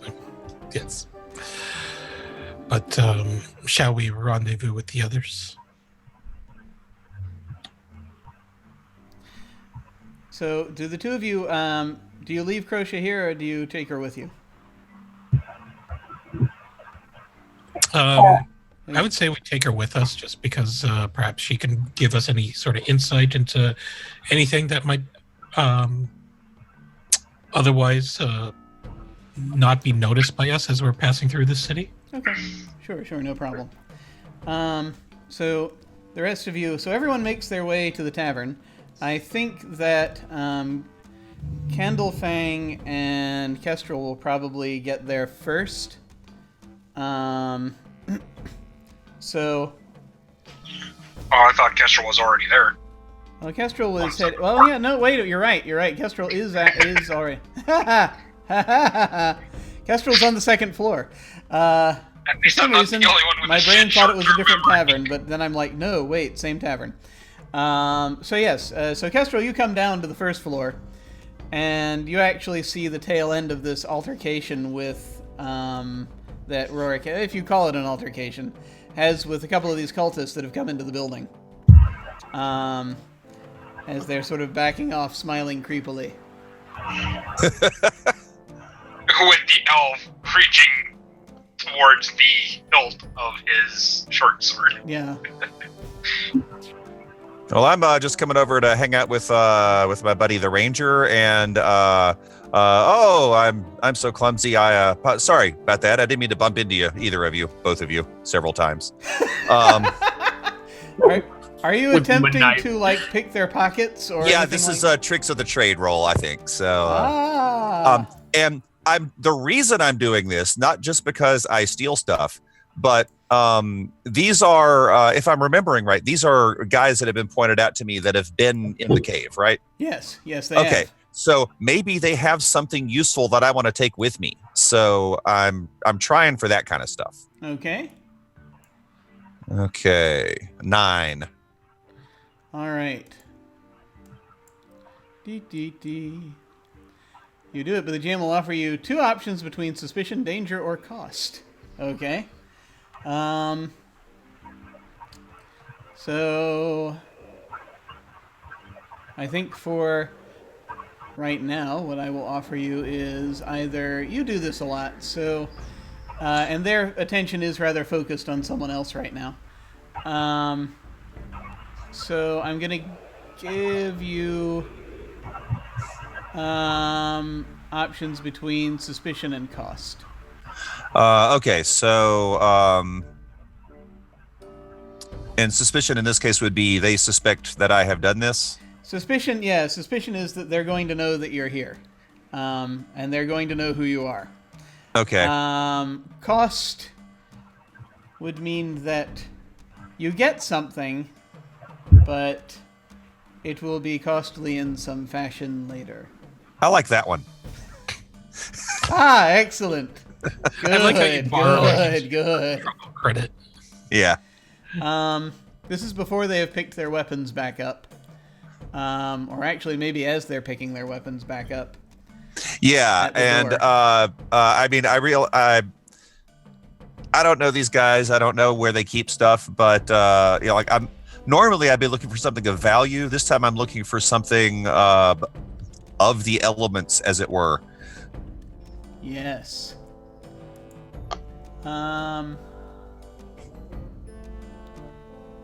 What the heck? I'm going to make a roll real quick. And it would be nice if I actually used the command to roll instead of just typing in the type of die I want. Alright. Well, you can also use the advanced die roller. Too late!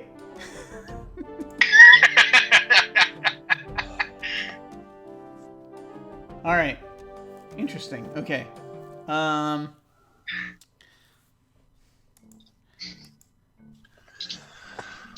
Yes, I've just done something that certain hardcore Powered by the Apocalypse fan might take slight offense at, as I've just used a D&D table. It'll be okay. It'll be all right. We will get through this. Well, this is D&D, Powered by the Apocalypse. Of the sort. So, there's a blue feather that seems to have some interesting property to it. You do not have deep knowledge of the arcane, probably, so... Definitely not. It's a feather that something has been done to it. Okay. It's hidden in one of the inner pockets of my cloak quickly. All right. So, and as they turn around, they're like, Hi.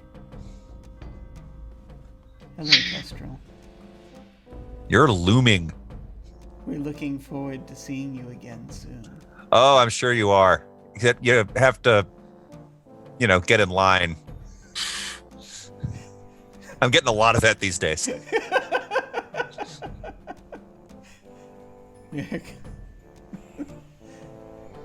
I mean, We may get to the front of the line sooner than you think. See you soon. okay. You have a nice day now. They turn and they walk out. Ugh. Okay.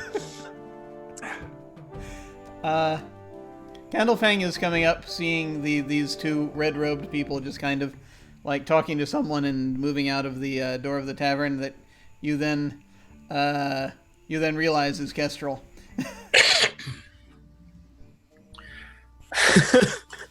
The first thing that popped into my mind, this is not, of course, what he's gonna say, but the first thing that popped into my mind was like, nice robes, nerds.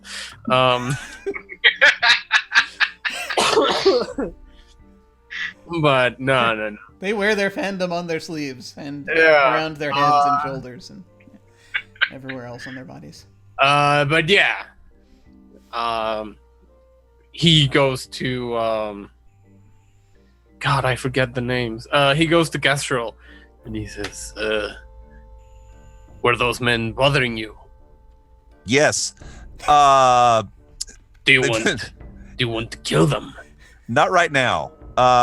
They seem to be affiliated with the cave and the Jinn and all of this other stuff. So I can't rule out that we might have to do something about that later. But right now, yeah, let's. Very well. Let's be patient for now. I don't do patient too well, but I agree with you. I don't either. So the two of you and Rorik are there at the bar, and then it's not too much longer before Nevermind and Druzy arrive with a friend. I will introduce our guide all around. Oh, good. That's. I'm really glad one of us thought to get one of those. Thank you. Candlefang kind of looks at the guide and then at Rorik. I thought we already had a guide. Candlefang, I would like you to discern realities. Oh dang! I will very kindly do that. That is plus wisdom, right? Yep. Okay. Oh, that's terrible. All right, it's all right. So on a 7 to 9, you ask one, and you take +1 forward when acting on the answers. Okay. What should I be on the lookout for?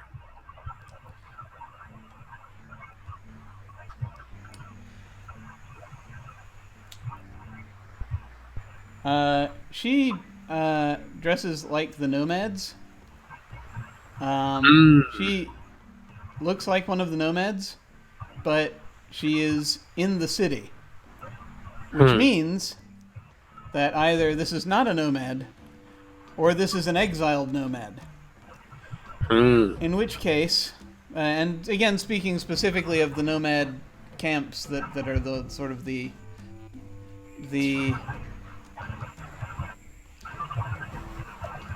children of the Sirocco. Candlefang, you would know that name. They don't like to spread that around. But if she is one of them, and she is also here in the city, there is some fundamental thing. There's got to be some fundamental reason why that is the case. Yeah, Kennelfang is not gonna be subtle at all. He's gonna say, "Fancy seeing you around here.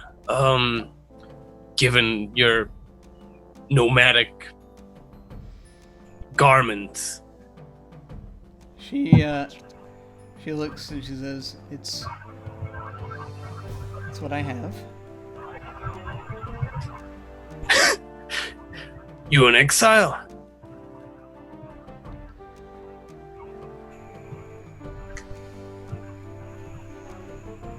They are not too fond of me these days.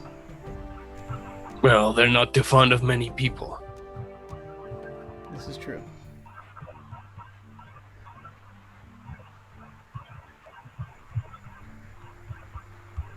As long as you don't lead us into a trap, you're welcome. But I've got my eye on you. Don't you forget that. Of course. She just sort of glances over at you. Likewise. Yeah, he just shrugs.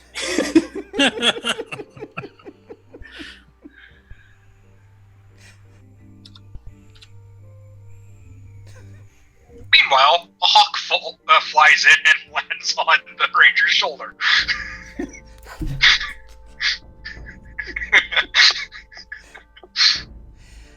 Yeah, the tavern owner looks askance for a moment, and just sort of comes over and asks, "So is that thing house trained?" She is. She won't attack anyone unless I order her to. All right. She makes a mess. You're paying for it. Turns around and goes back to the bar.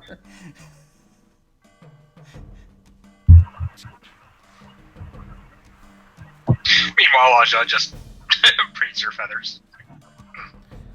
So, what are you folks doing?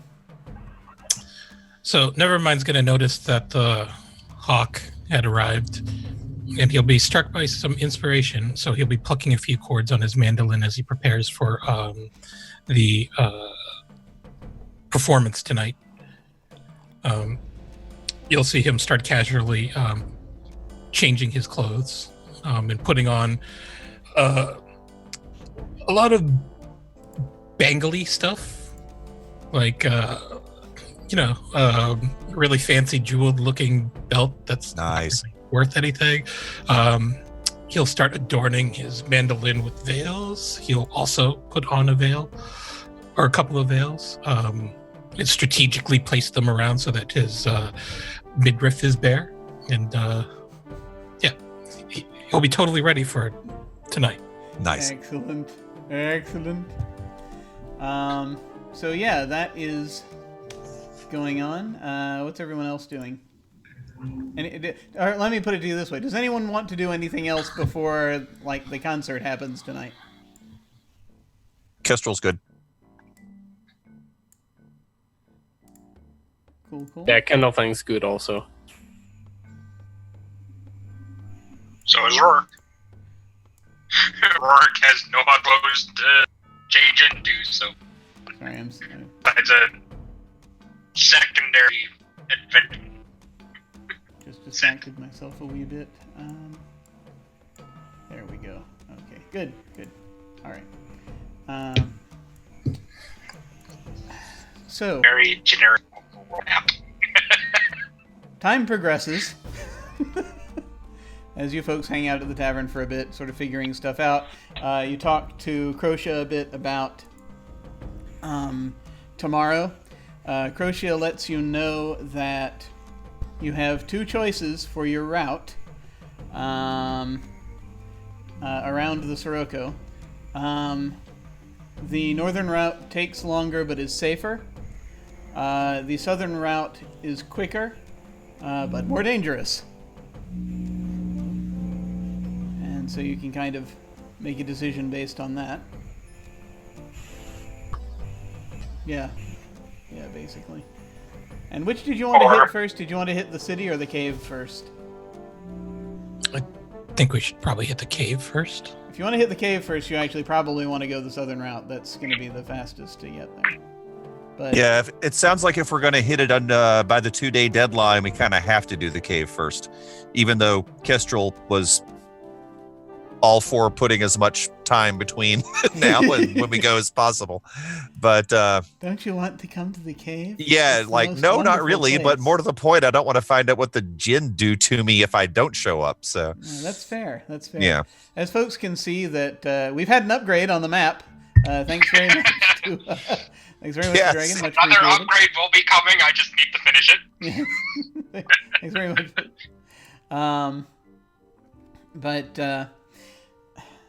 So yes. In going and talking about the southern route, yeah. As you can kind of see, yeah, the northern oasis is, and actually, here, let me flip back to this while I'm talking about it. The northern oasis, as depicted, actually has more greenery around it, which is part of the reason why it's safer. It's a little bit bigger. The south oasis, not so much. It's water. There's water there, not as much shelter, and it gets you to the more quickly to the Cave of Fire, you can get to the Cave of Fire. It probably will not be a full day to get to the Cave of Fire. So you'll get kind of close within. So it'll be like 3/4 day, basically, to make the whole trip, provided you don't have any major setbacks as this happens. Why would that possibly happen? How could it? Also, she talks a lot about skirting this major camp because that's where her relatives are, and she knows ways around, so it's not like it's not a big deal. But those are the main things that she goes over in terms of the route. Are there any other questions or concerns about the trip you wanted to ask her or figure out before we hit the before night falls? I'll ask her something. What do you know of these dream singers?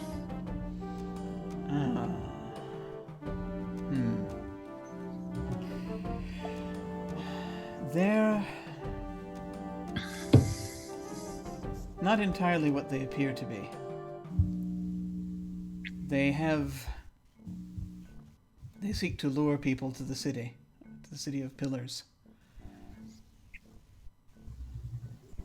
They dream, but they dream with a masqua.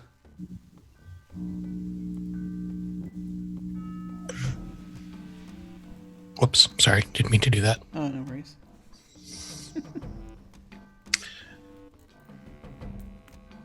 Are their songs dangerous?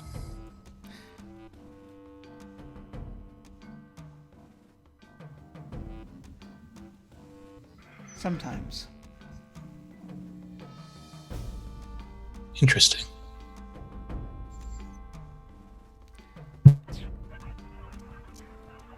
They inspire sometimes others to head that way. It is said that they have inspired some to fling themselves into the Sirocco.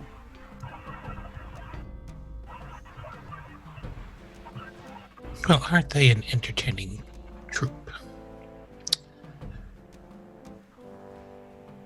No, All that's right. one word for them.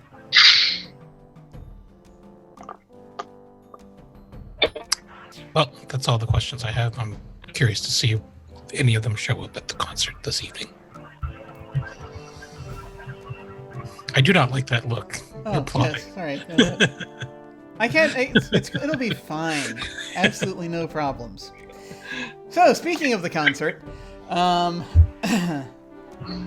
night falls, and Nevermind is going off to play a concert. What are the rest of you doing? I'm going to the concert. All right. Yeah, are we invited to the concert? Yeah, yes, you. Yeah, you that's are it. invited. Nice. Yeah, I'll go. Yeah, you're all invited if you want to go. It was just. Yeah, yeah. Rourke and I will go too. Okay, so once again, Jim wishes that he'd had the premonition to get a bunch of different kinds of music in here. So let's see. When you actually maybe we'll do this. Yes. So.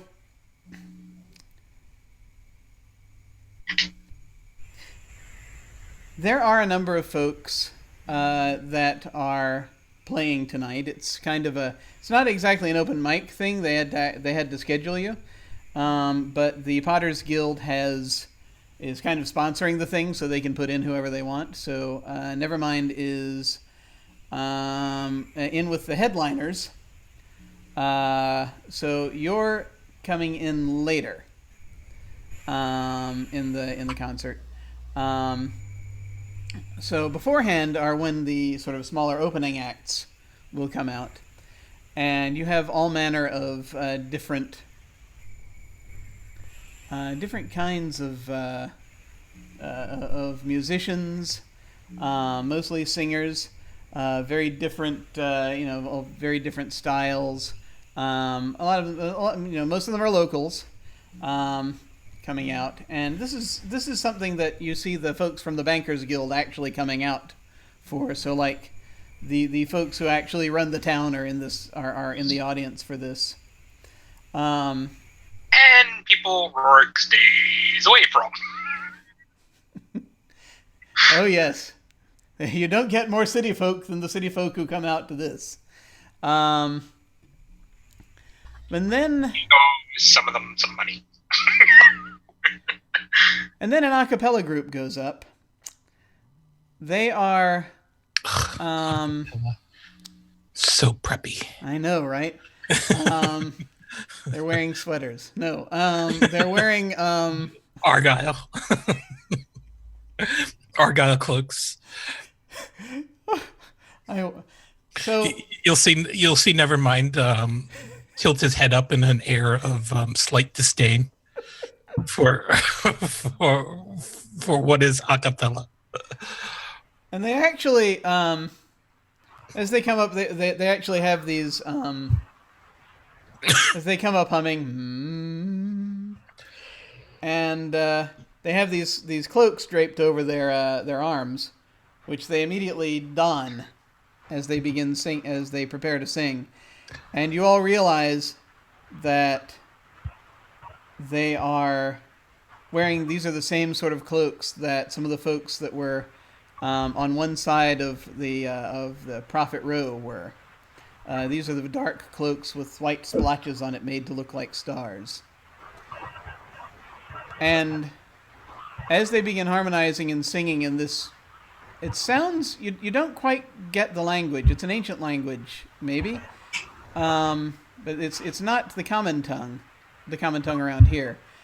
And music seems to filter out from them, as though someone is now playing instruments to accompany them, but there's no one on the stage playing instruments. And it is a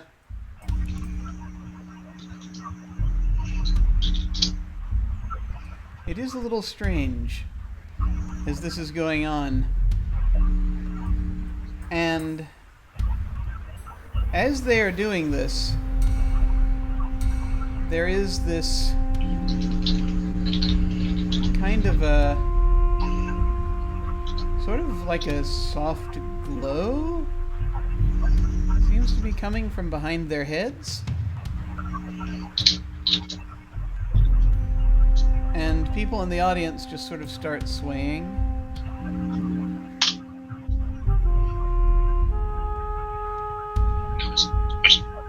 Uh-oh. And they seem to be sort of swaying and pulsing in time to the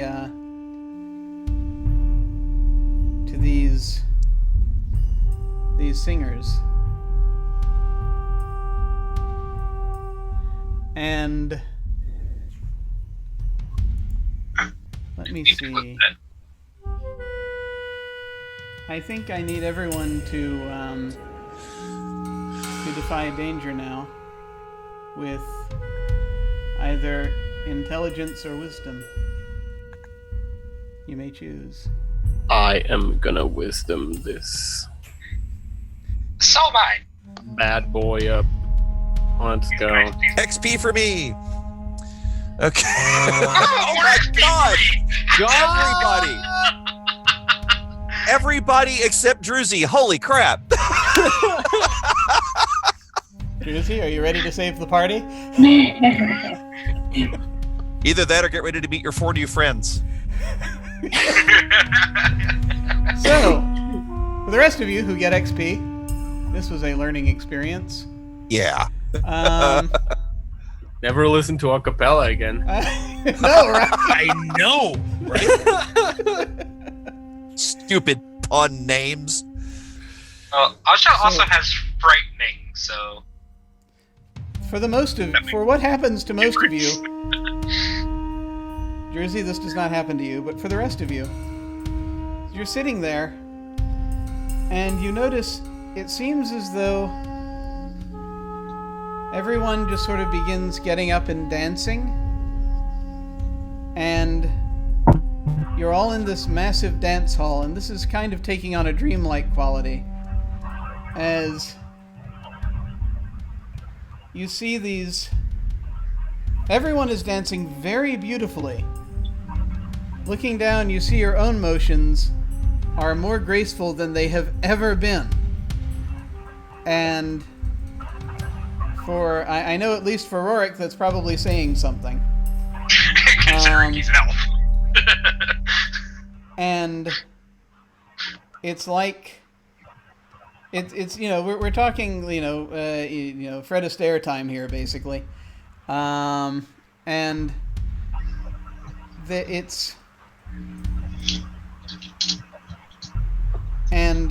there's this very warm and welcoming light coming up from a stage area. You're surrounded by these tall columns in this sort of open air sort of dance hall. There's a roof, but it's in columns, and then it's the rest. There's no walls, just everything held up by columns. And you're turned toward what looks like a stage. It actually might be a stage with an altar on it. And this very, very beautiful being rises up from behind the altar, just sort of waving, and the light sinews off of them in these kind of sort of rippling waves. So pretty. And you want very badly to dance for them, or really more just to get into a very specific pose for them. Perhaps a heroic pose, perhaps something that means a lot to you personally, as whatever it is that shows what you're like. And I mean, so for some of you, like, I can imagine that because I'm curious, would you like to tell me what poses you're getting into? So Nevermind's pose is going to be fairly suggestive and lewd, as is, the nature of his music. What is perhaps posing with his mandolin? Yeah. Your mandolin looks awesome right now, the way that you're holding it. Yeah, it looks majestic as fuck. Kestrel, what kind of pose are you getting into? I'm partially obscured behind Candlefang, but it's just still like the stereotypical. I have my cloak half drawn across me, but you can see that there's a dagger hidden under it. And Rorik, what are you doing? What are you doing in your pose? Well, for some reason, Rorik is no longer standing beside his companions. he's now up on the stage. Or the altar. You want to pose for them personally. Well, being an elf, his dance moves are fluid and far-reaching. So he moves quite fluidly through the crowd up to the stage, and when this I'll come being back to you in comes, he just a second then. bows. Candlefang, what sort of pose are you taking? Before I describe my pose, that is some nice tactical positioning, Castro.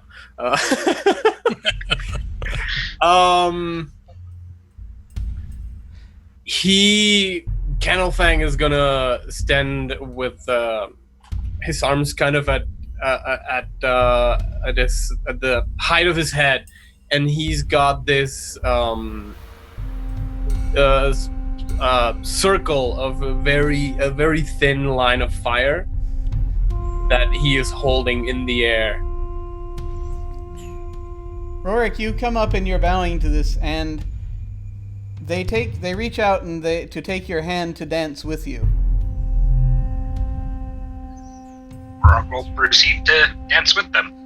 So this person is an excellent dancer. They're moving around in a very sinewy fashion, and they sort of are coming back around, and their hand is stroking your back, and they kind of look at you a little more closely, and it's like their face is kind of almost too beautiful to behold. As there's sort of an extrusion of energy that comes out in a sinewy fashion as they speak. And they say, yes.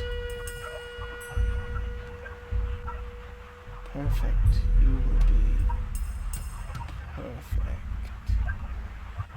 And now we're going to cut to Druzy. So Druzy, you're looking around, and a bunch of people, including your companions, appear to be just sort of lost. They're like their eyes have misted over, and they're just sort of sitting and swaying in their seats as this song is going on.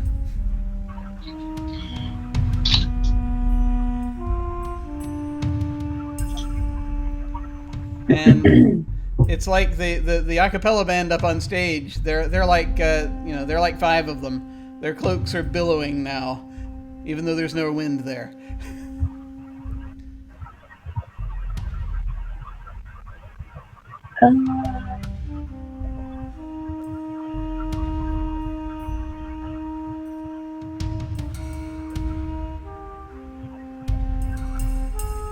Can I just sort of try to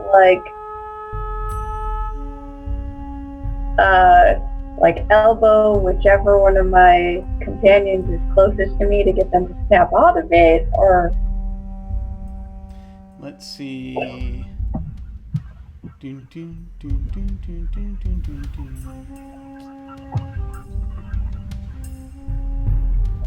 dun.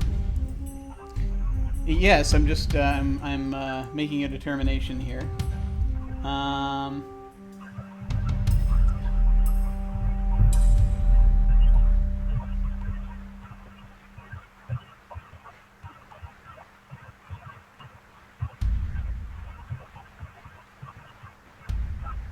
So I'm going to use. I think I want to try using this move in a slightly strange way because, of course, I am. This feels like a defend move. Okay. Kind of. Okay. So you're going to be rolling plus con. You're going to be making your defend move, and we want to see how you do. Okay, 7. So you hold 1. So you can choose one of those options.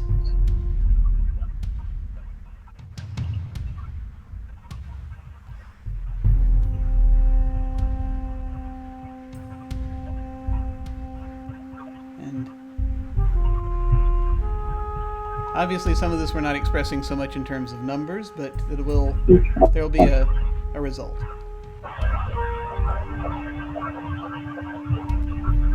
All right, I'll go with open up the attacker to an ally. So, my question is, which one of your allies did you elbow?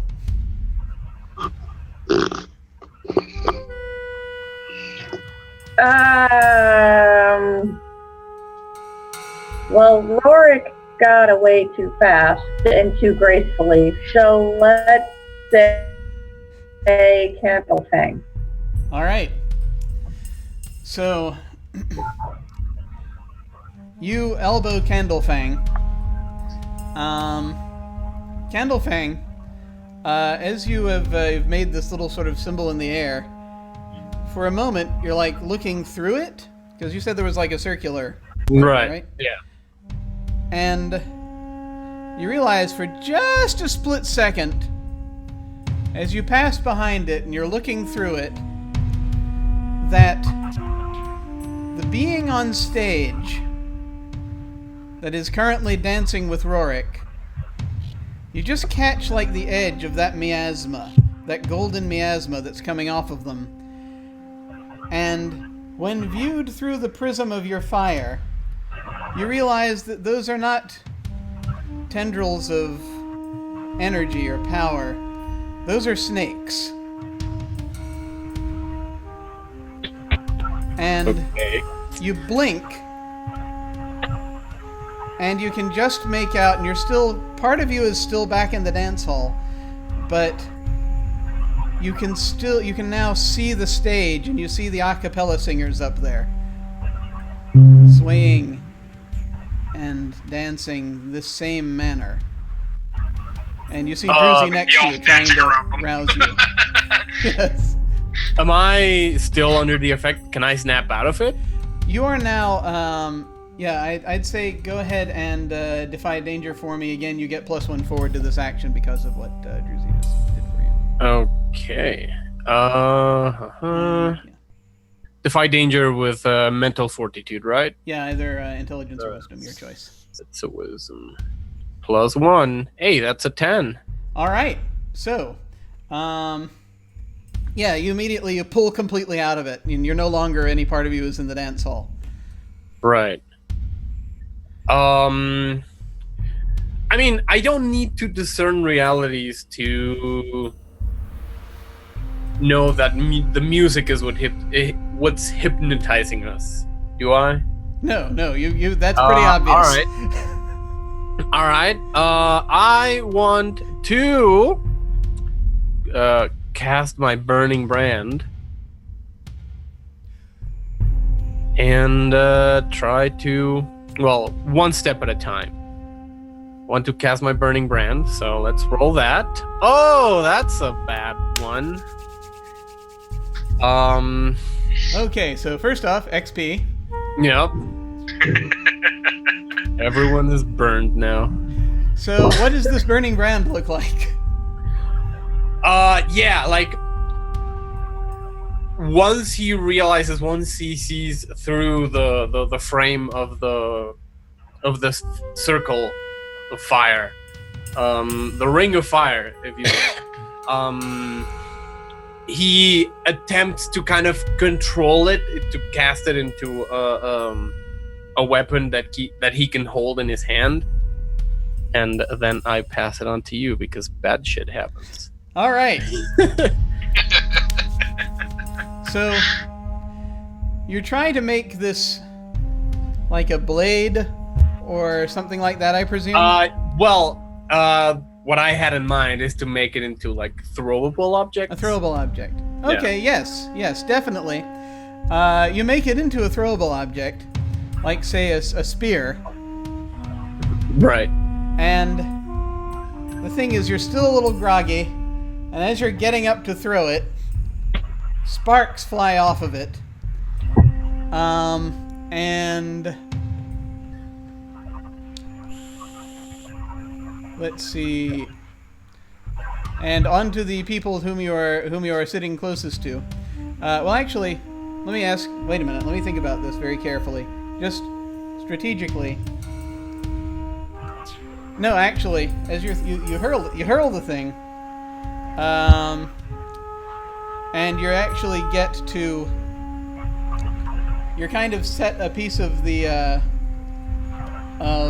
tarp for the between here and backstage on fire, where the other musicians have been gathering. The curtain. And first off, my apologies to Nevermind, but I need you to roll a d4 for me. I guess I should be the one apologizing. This is my fault, after all.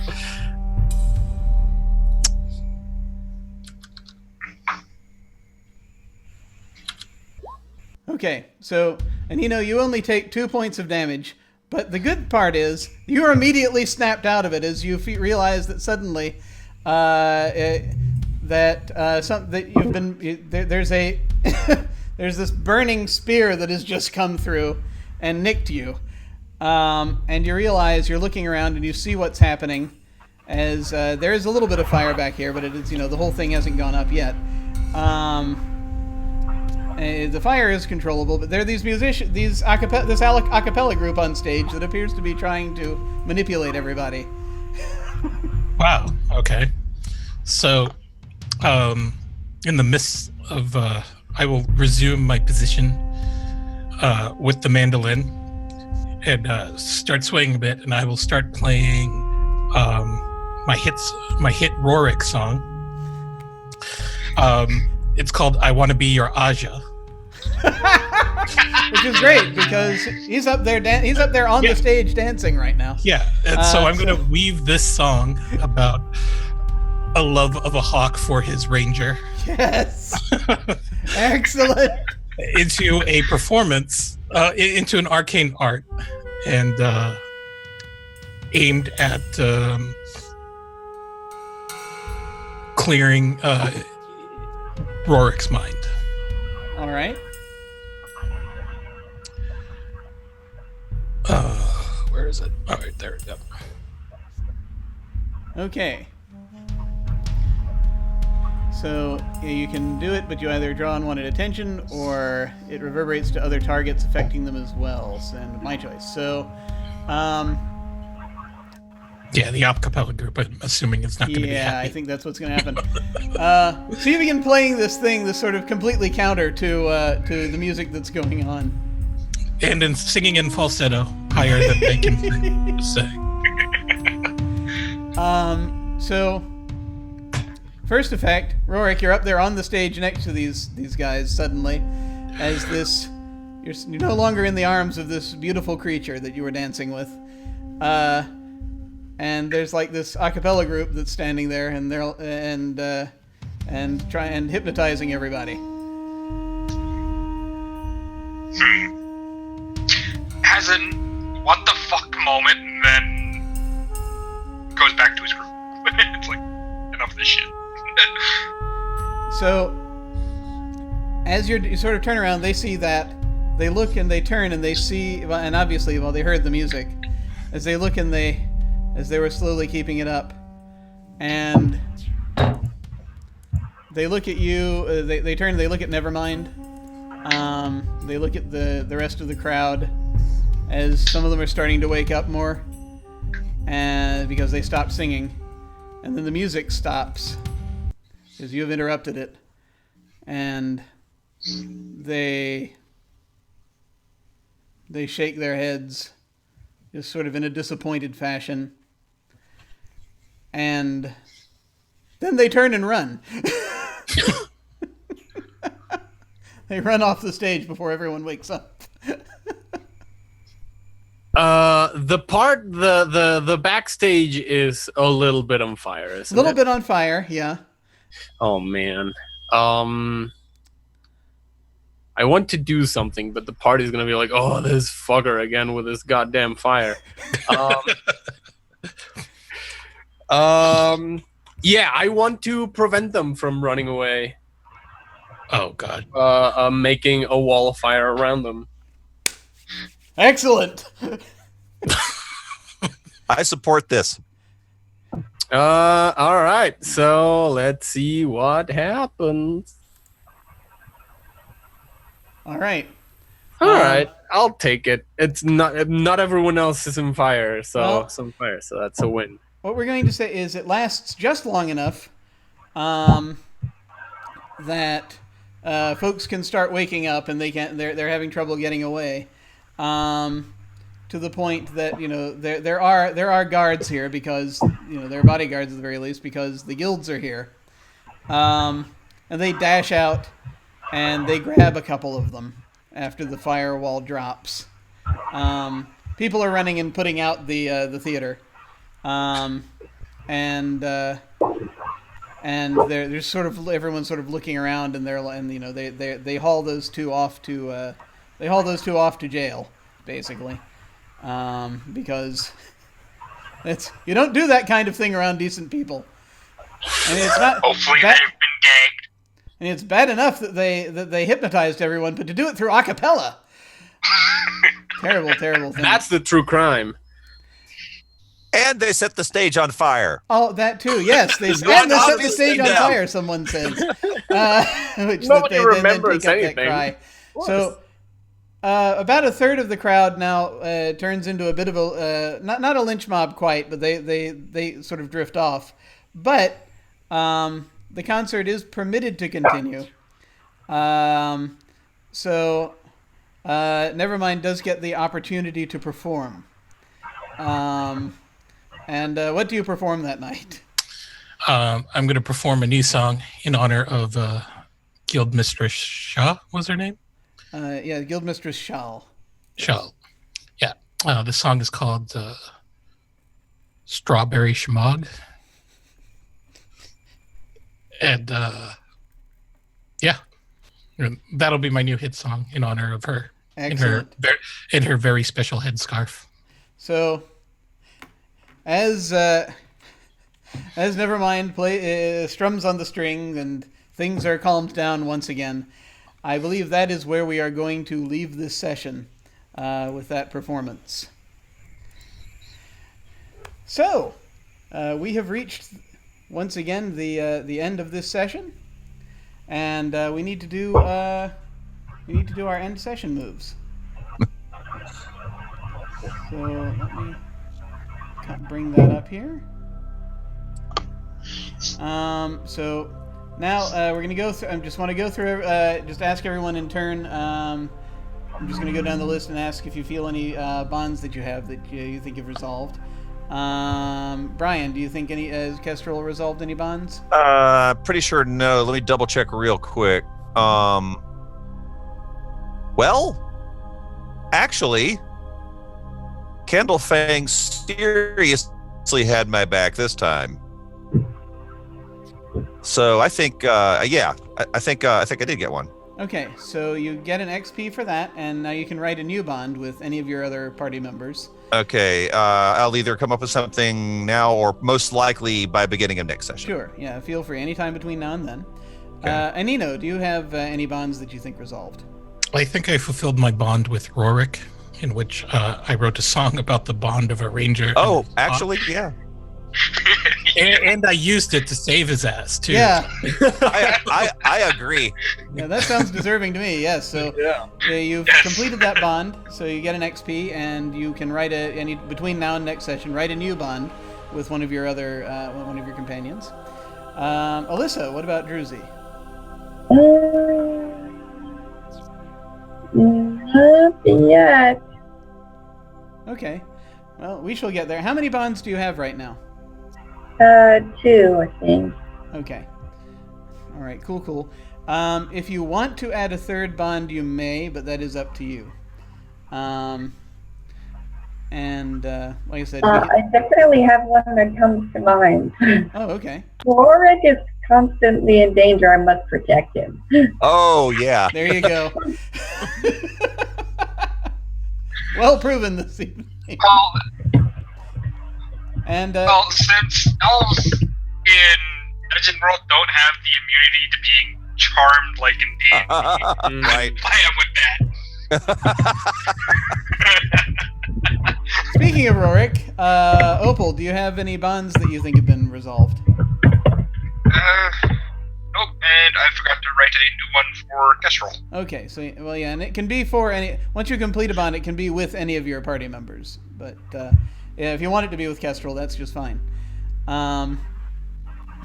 And so let's move on to Dragon. Do you have any bonds that you think you've completed? No. I resolved the one that I had last time, and I put like, I gotta make a bond with Rorik, but I didn't write anything down. So Okay. for next session, I'll. How many bonds do you have total right now? 2. Okay. Yeah. And so the third one will be with Rorik, probably. Yeah. Okay. All right. Cool. Sometime between now and then obviously you can feel free to in the Discord thread. You can feel free to talk about it with each other if you're writing new bonds, just to see if you want to. Yeah. So everyone's on the same page. Yeah, get everyone up to snuff on it. All right. Excellent. So next, once bonds have been updated, look at your alignment. If you fulfilled that alignment at least once this session, mark XP. Then we will answer questions. So first of all, alignments. Brian, yes, no? Still no. I Okay. was insufficiently stealthy this time. Okay. And Anino? Yes. Awesome. What is your alignment? Neutral. So avoid a conflict or diffuse a tense situation. Oh, you got it. Definitely. Alyssa, what is your alignment? Mine is good. Endanger yourself to heal another. I didn't do any healing this time. That is fair. That is fair. It was. You did defy danger to wake somebody up. Yeah. Though, so I True. think I'm gonna go ahead and count it if you Okay. if you're agreeable to that. So you can get an XP. Sounds good to me. And Opal, what about Rorik? Nope.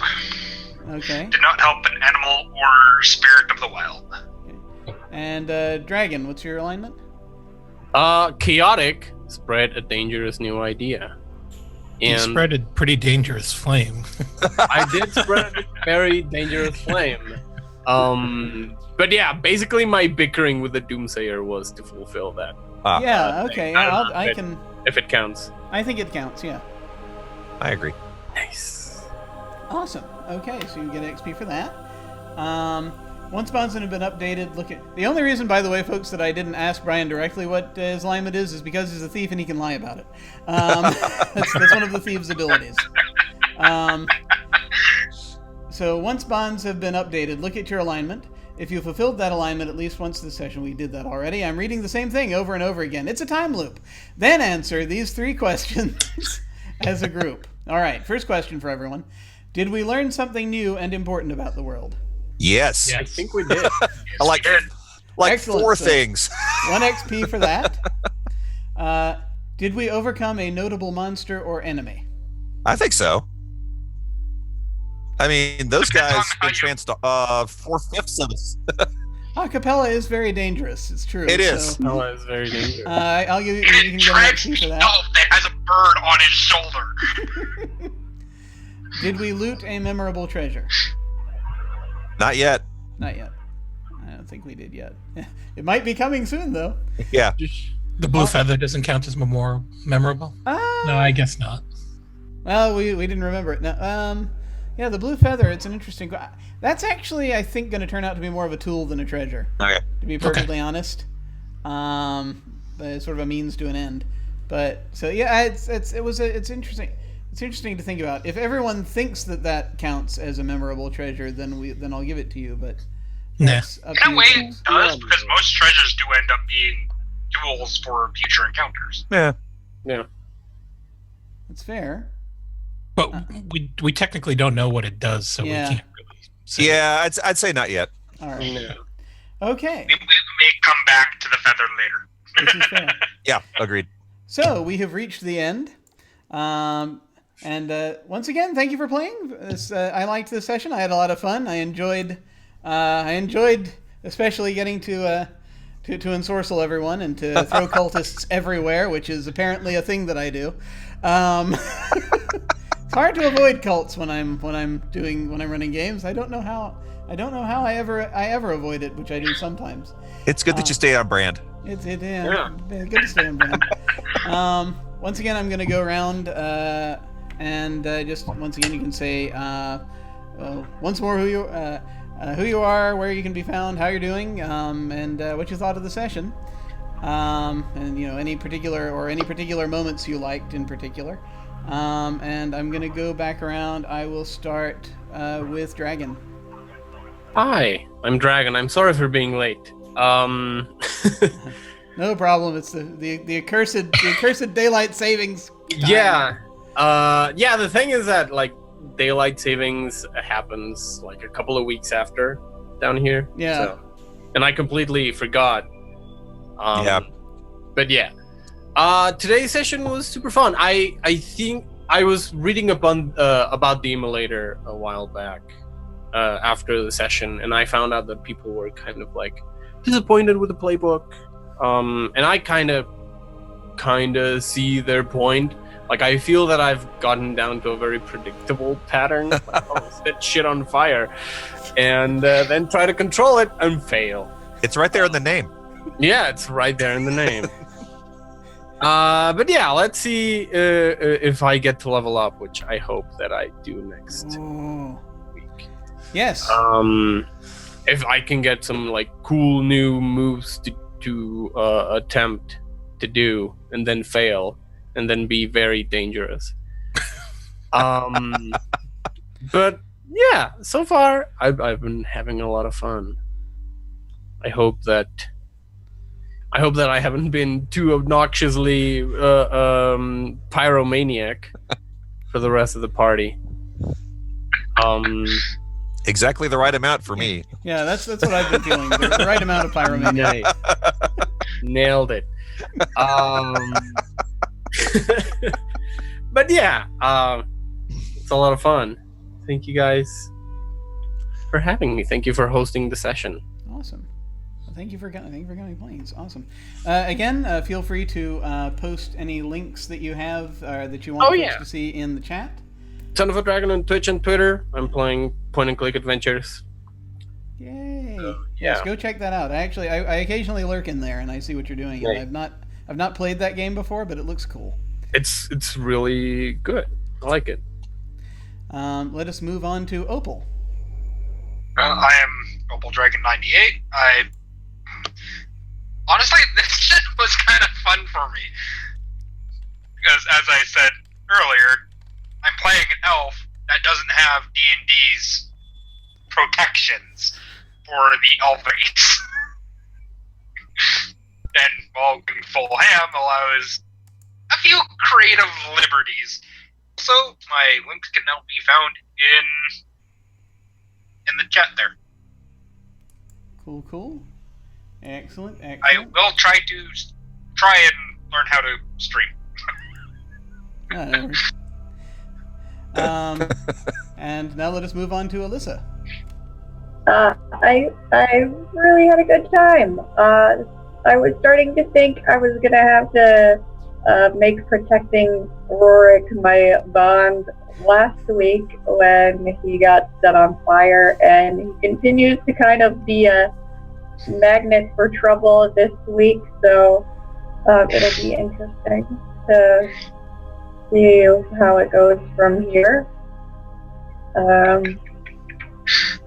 You can obviously catch me next week, same time, same channel, and also at Off the Table again next week. It's the every other week campaign at 9 Eastern. All the info is on my Twitter at Origami Shuriken, and I'm excited to see where we go. Yay! Excellent. That's the superhero campaign, right? Yep. We will maybe just probably ours manifest next week, so it'll be fun. We're all radioactive now. Excellent. And now let's move on to Anino. Hey, I'm Anino. So I just really liked the chaos that the concert went through. I wasn't really expecting that. I thought I was going to, just have to do a little role playing, but that was really, really fun. I just really like the whole candle thing, just putting us in danger, not necessarily in return for any sort of reward for it. So, so that's good. You can find me on Sundays at 5:00 Eastern Daylight Time on the Twitch Extra Life for Kids Twitch channel. I host a stream show that I like to call Dinner Stream Theater. Yeah, I think that's it. One other thing that I think has been so far fun is the fact that I actually had some challenges that were put to me by some of the friends who were watching this RPG. Basically, I can't throw a single attack all campaign long, which I'm doing so far so good. I have to reference and perform at least 5 Prince songs in the show. You're on track. I'm on track. I'm at 4 right now. Yeah. And then the last one is that I have to seduce an enemy. Oh, nice. Oh, this is gonna be good. So we'll see how that goes. But yeah, if I manage to accomplish all of these, has you beat on that one. so if I could accomplish all these things, they're going to make a sizable donation to Nice. my charity. But I'm thinking of making that a regular thing when I participate in. I like it. TTRPG. Yeah, it's a pretty cool framework. Yeah. So it'll really test my improv skills. Yeah. I am now looking forward to next week more than ever. Let's get some sexy ass goblins. Things is gonna happen. Excellent. So And finally, Brian. Yeah, I had a whole lot of fun with this. My favorite part of it was that the failure, the 80% failure that we had was both interesting and fun. And that doesn't happen in a lot of times. So excellent job on that. And let's see, as far as where you can find me, check me out on the Armor Goes Plank podcast. That's URL in the chat. And if any of you find yourselves in Memphis this weekend, I'll be at Mid-South-Con. I'm going to be running some games, and I'm going to be on a few panels. If you're watching this on YouTube, I hope I met you at Mid-South-Con. And thanks again for everybody watching and everyone who played. It was just great. Yay!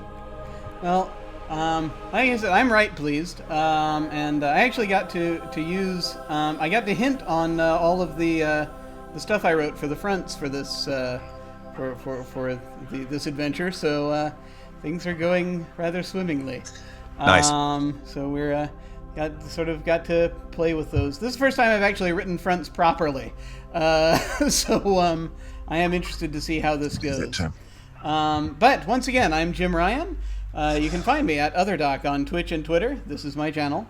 My website is jimyesthatjim.com, where you can find my Geek Observation podcast and links to my various other projects, podcasts, audio dramas, writings, and such. I've got links down below to my website, Twitter, YouTube channel, and the most recent short story that I've released. Tonight, in less than an hour, so 9 p.m. Eastern, I'll be back with the episode 26 of the Cyphercast. So if you are into the Cypher system, then I will be doing that tonight, and so hopefully keep your fingers crossed. We've got everything together for that. We've been trying to get both Danny and Andrew back, and we should be able to get it all together. So that's what we're going to be looking toward. Let's see what else is happening on Friday afternoons and Saturday and Sunday mornings. I play video games. On this Saturday, we will be returning to the cold ruins of Last Life. That's the plan. We've been sort of trying to figure out how long the whole thing's going to be, and so I think we're going to go for a few more sessions. So we're going to bring them back. That is another Dungeon World game. That's run by guest GM Matthias, and which we're all undead. And I'm playing a Spectral Paladin who's really needs to attack a fortress right now. It's all he wants to do in his own life is attack a fortress, and hopefully that's going to happen. On Sundays, I do one-shots on this channel, Sunday evenings.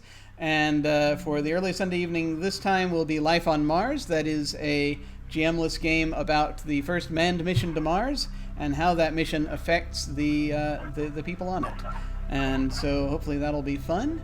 On Tuesday nights, I'm I'm over on Off the Table in their Urban Shadows game. The Drag, they have the Sprawl and the Drag, and I'm in the Drag. It's the second of the two. They do 2 per night on Tuesday. 2 interconnected campaigns. So that's at off_the table if you want to check that out. And then, of course, 1 week from today, we'll be back with more Dungeon World, City of Pillars. So please come back for that. If you liked this, there'll be more. So that's about it. I haven't posted sign-ups yet for next month, but they're going to come soon. We're at about mid-month now, so I got to get those together. Lots of things heating up. So be on the lookout for that. So when we go to the out card, speaking of the Cypher system, I'm going to go and execute a raid on Scraticus channel, on Scraticus, the Scraticus Academy, as they're doing the Cypher seminars. So I think that's kind of appropriate. For folks, if you're curious about it and want to see that for a few minutes before you want to leap back and watch the Cyphercast, then feel free to do that. Or stay over there. They're cool people. So I'm going to go ahead and set that raid up after we go to the end card. But thank you so much for watching, folks. Take care, and I will see you next week. Farewell.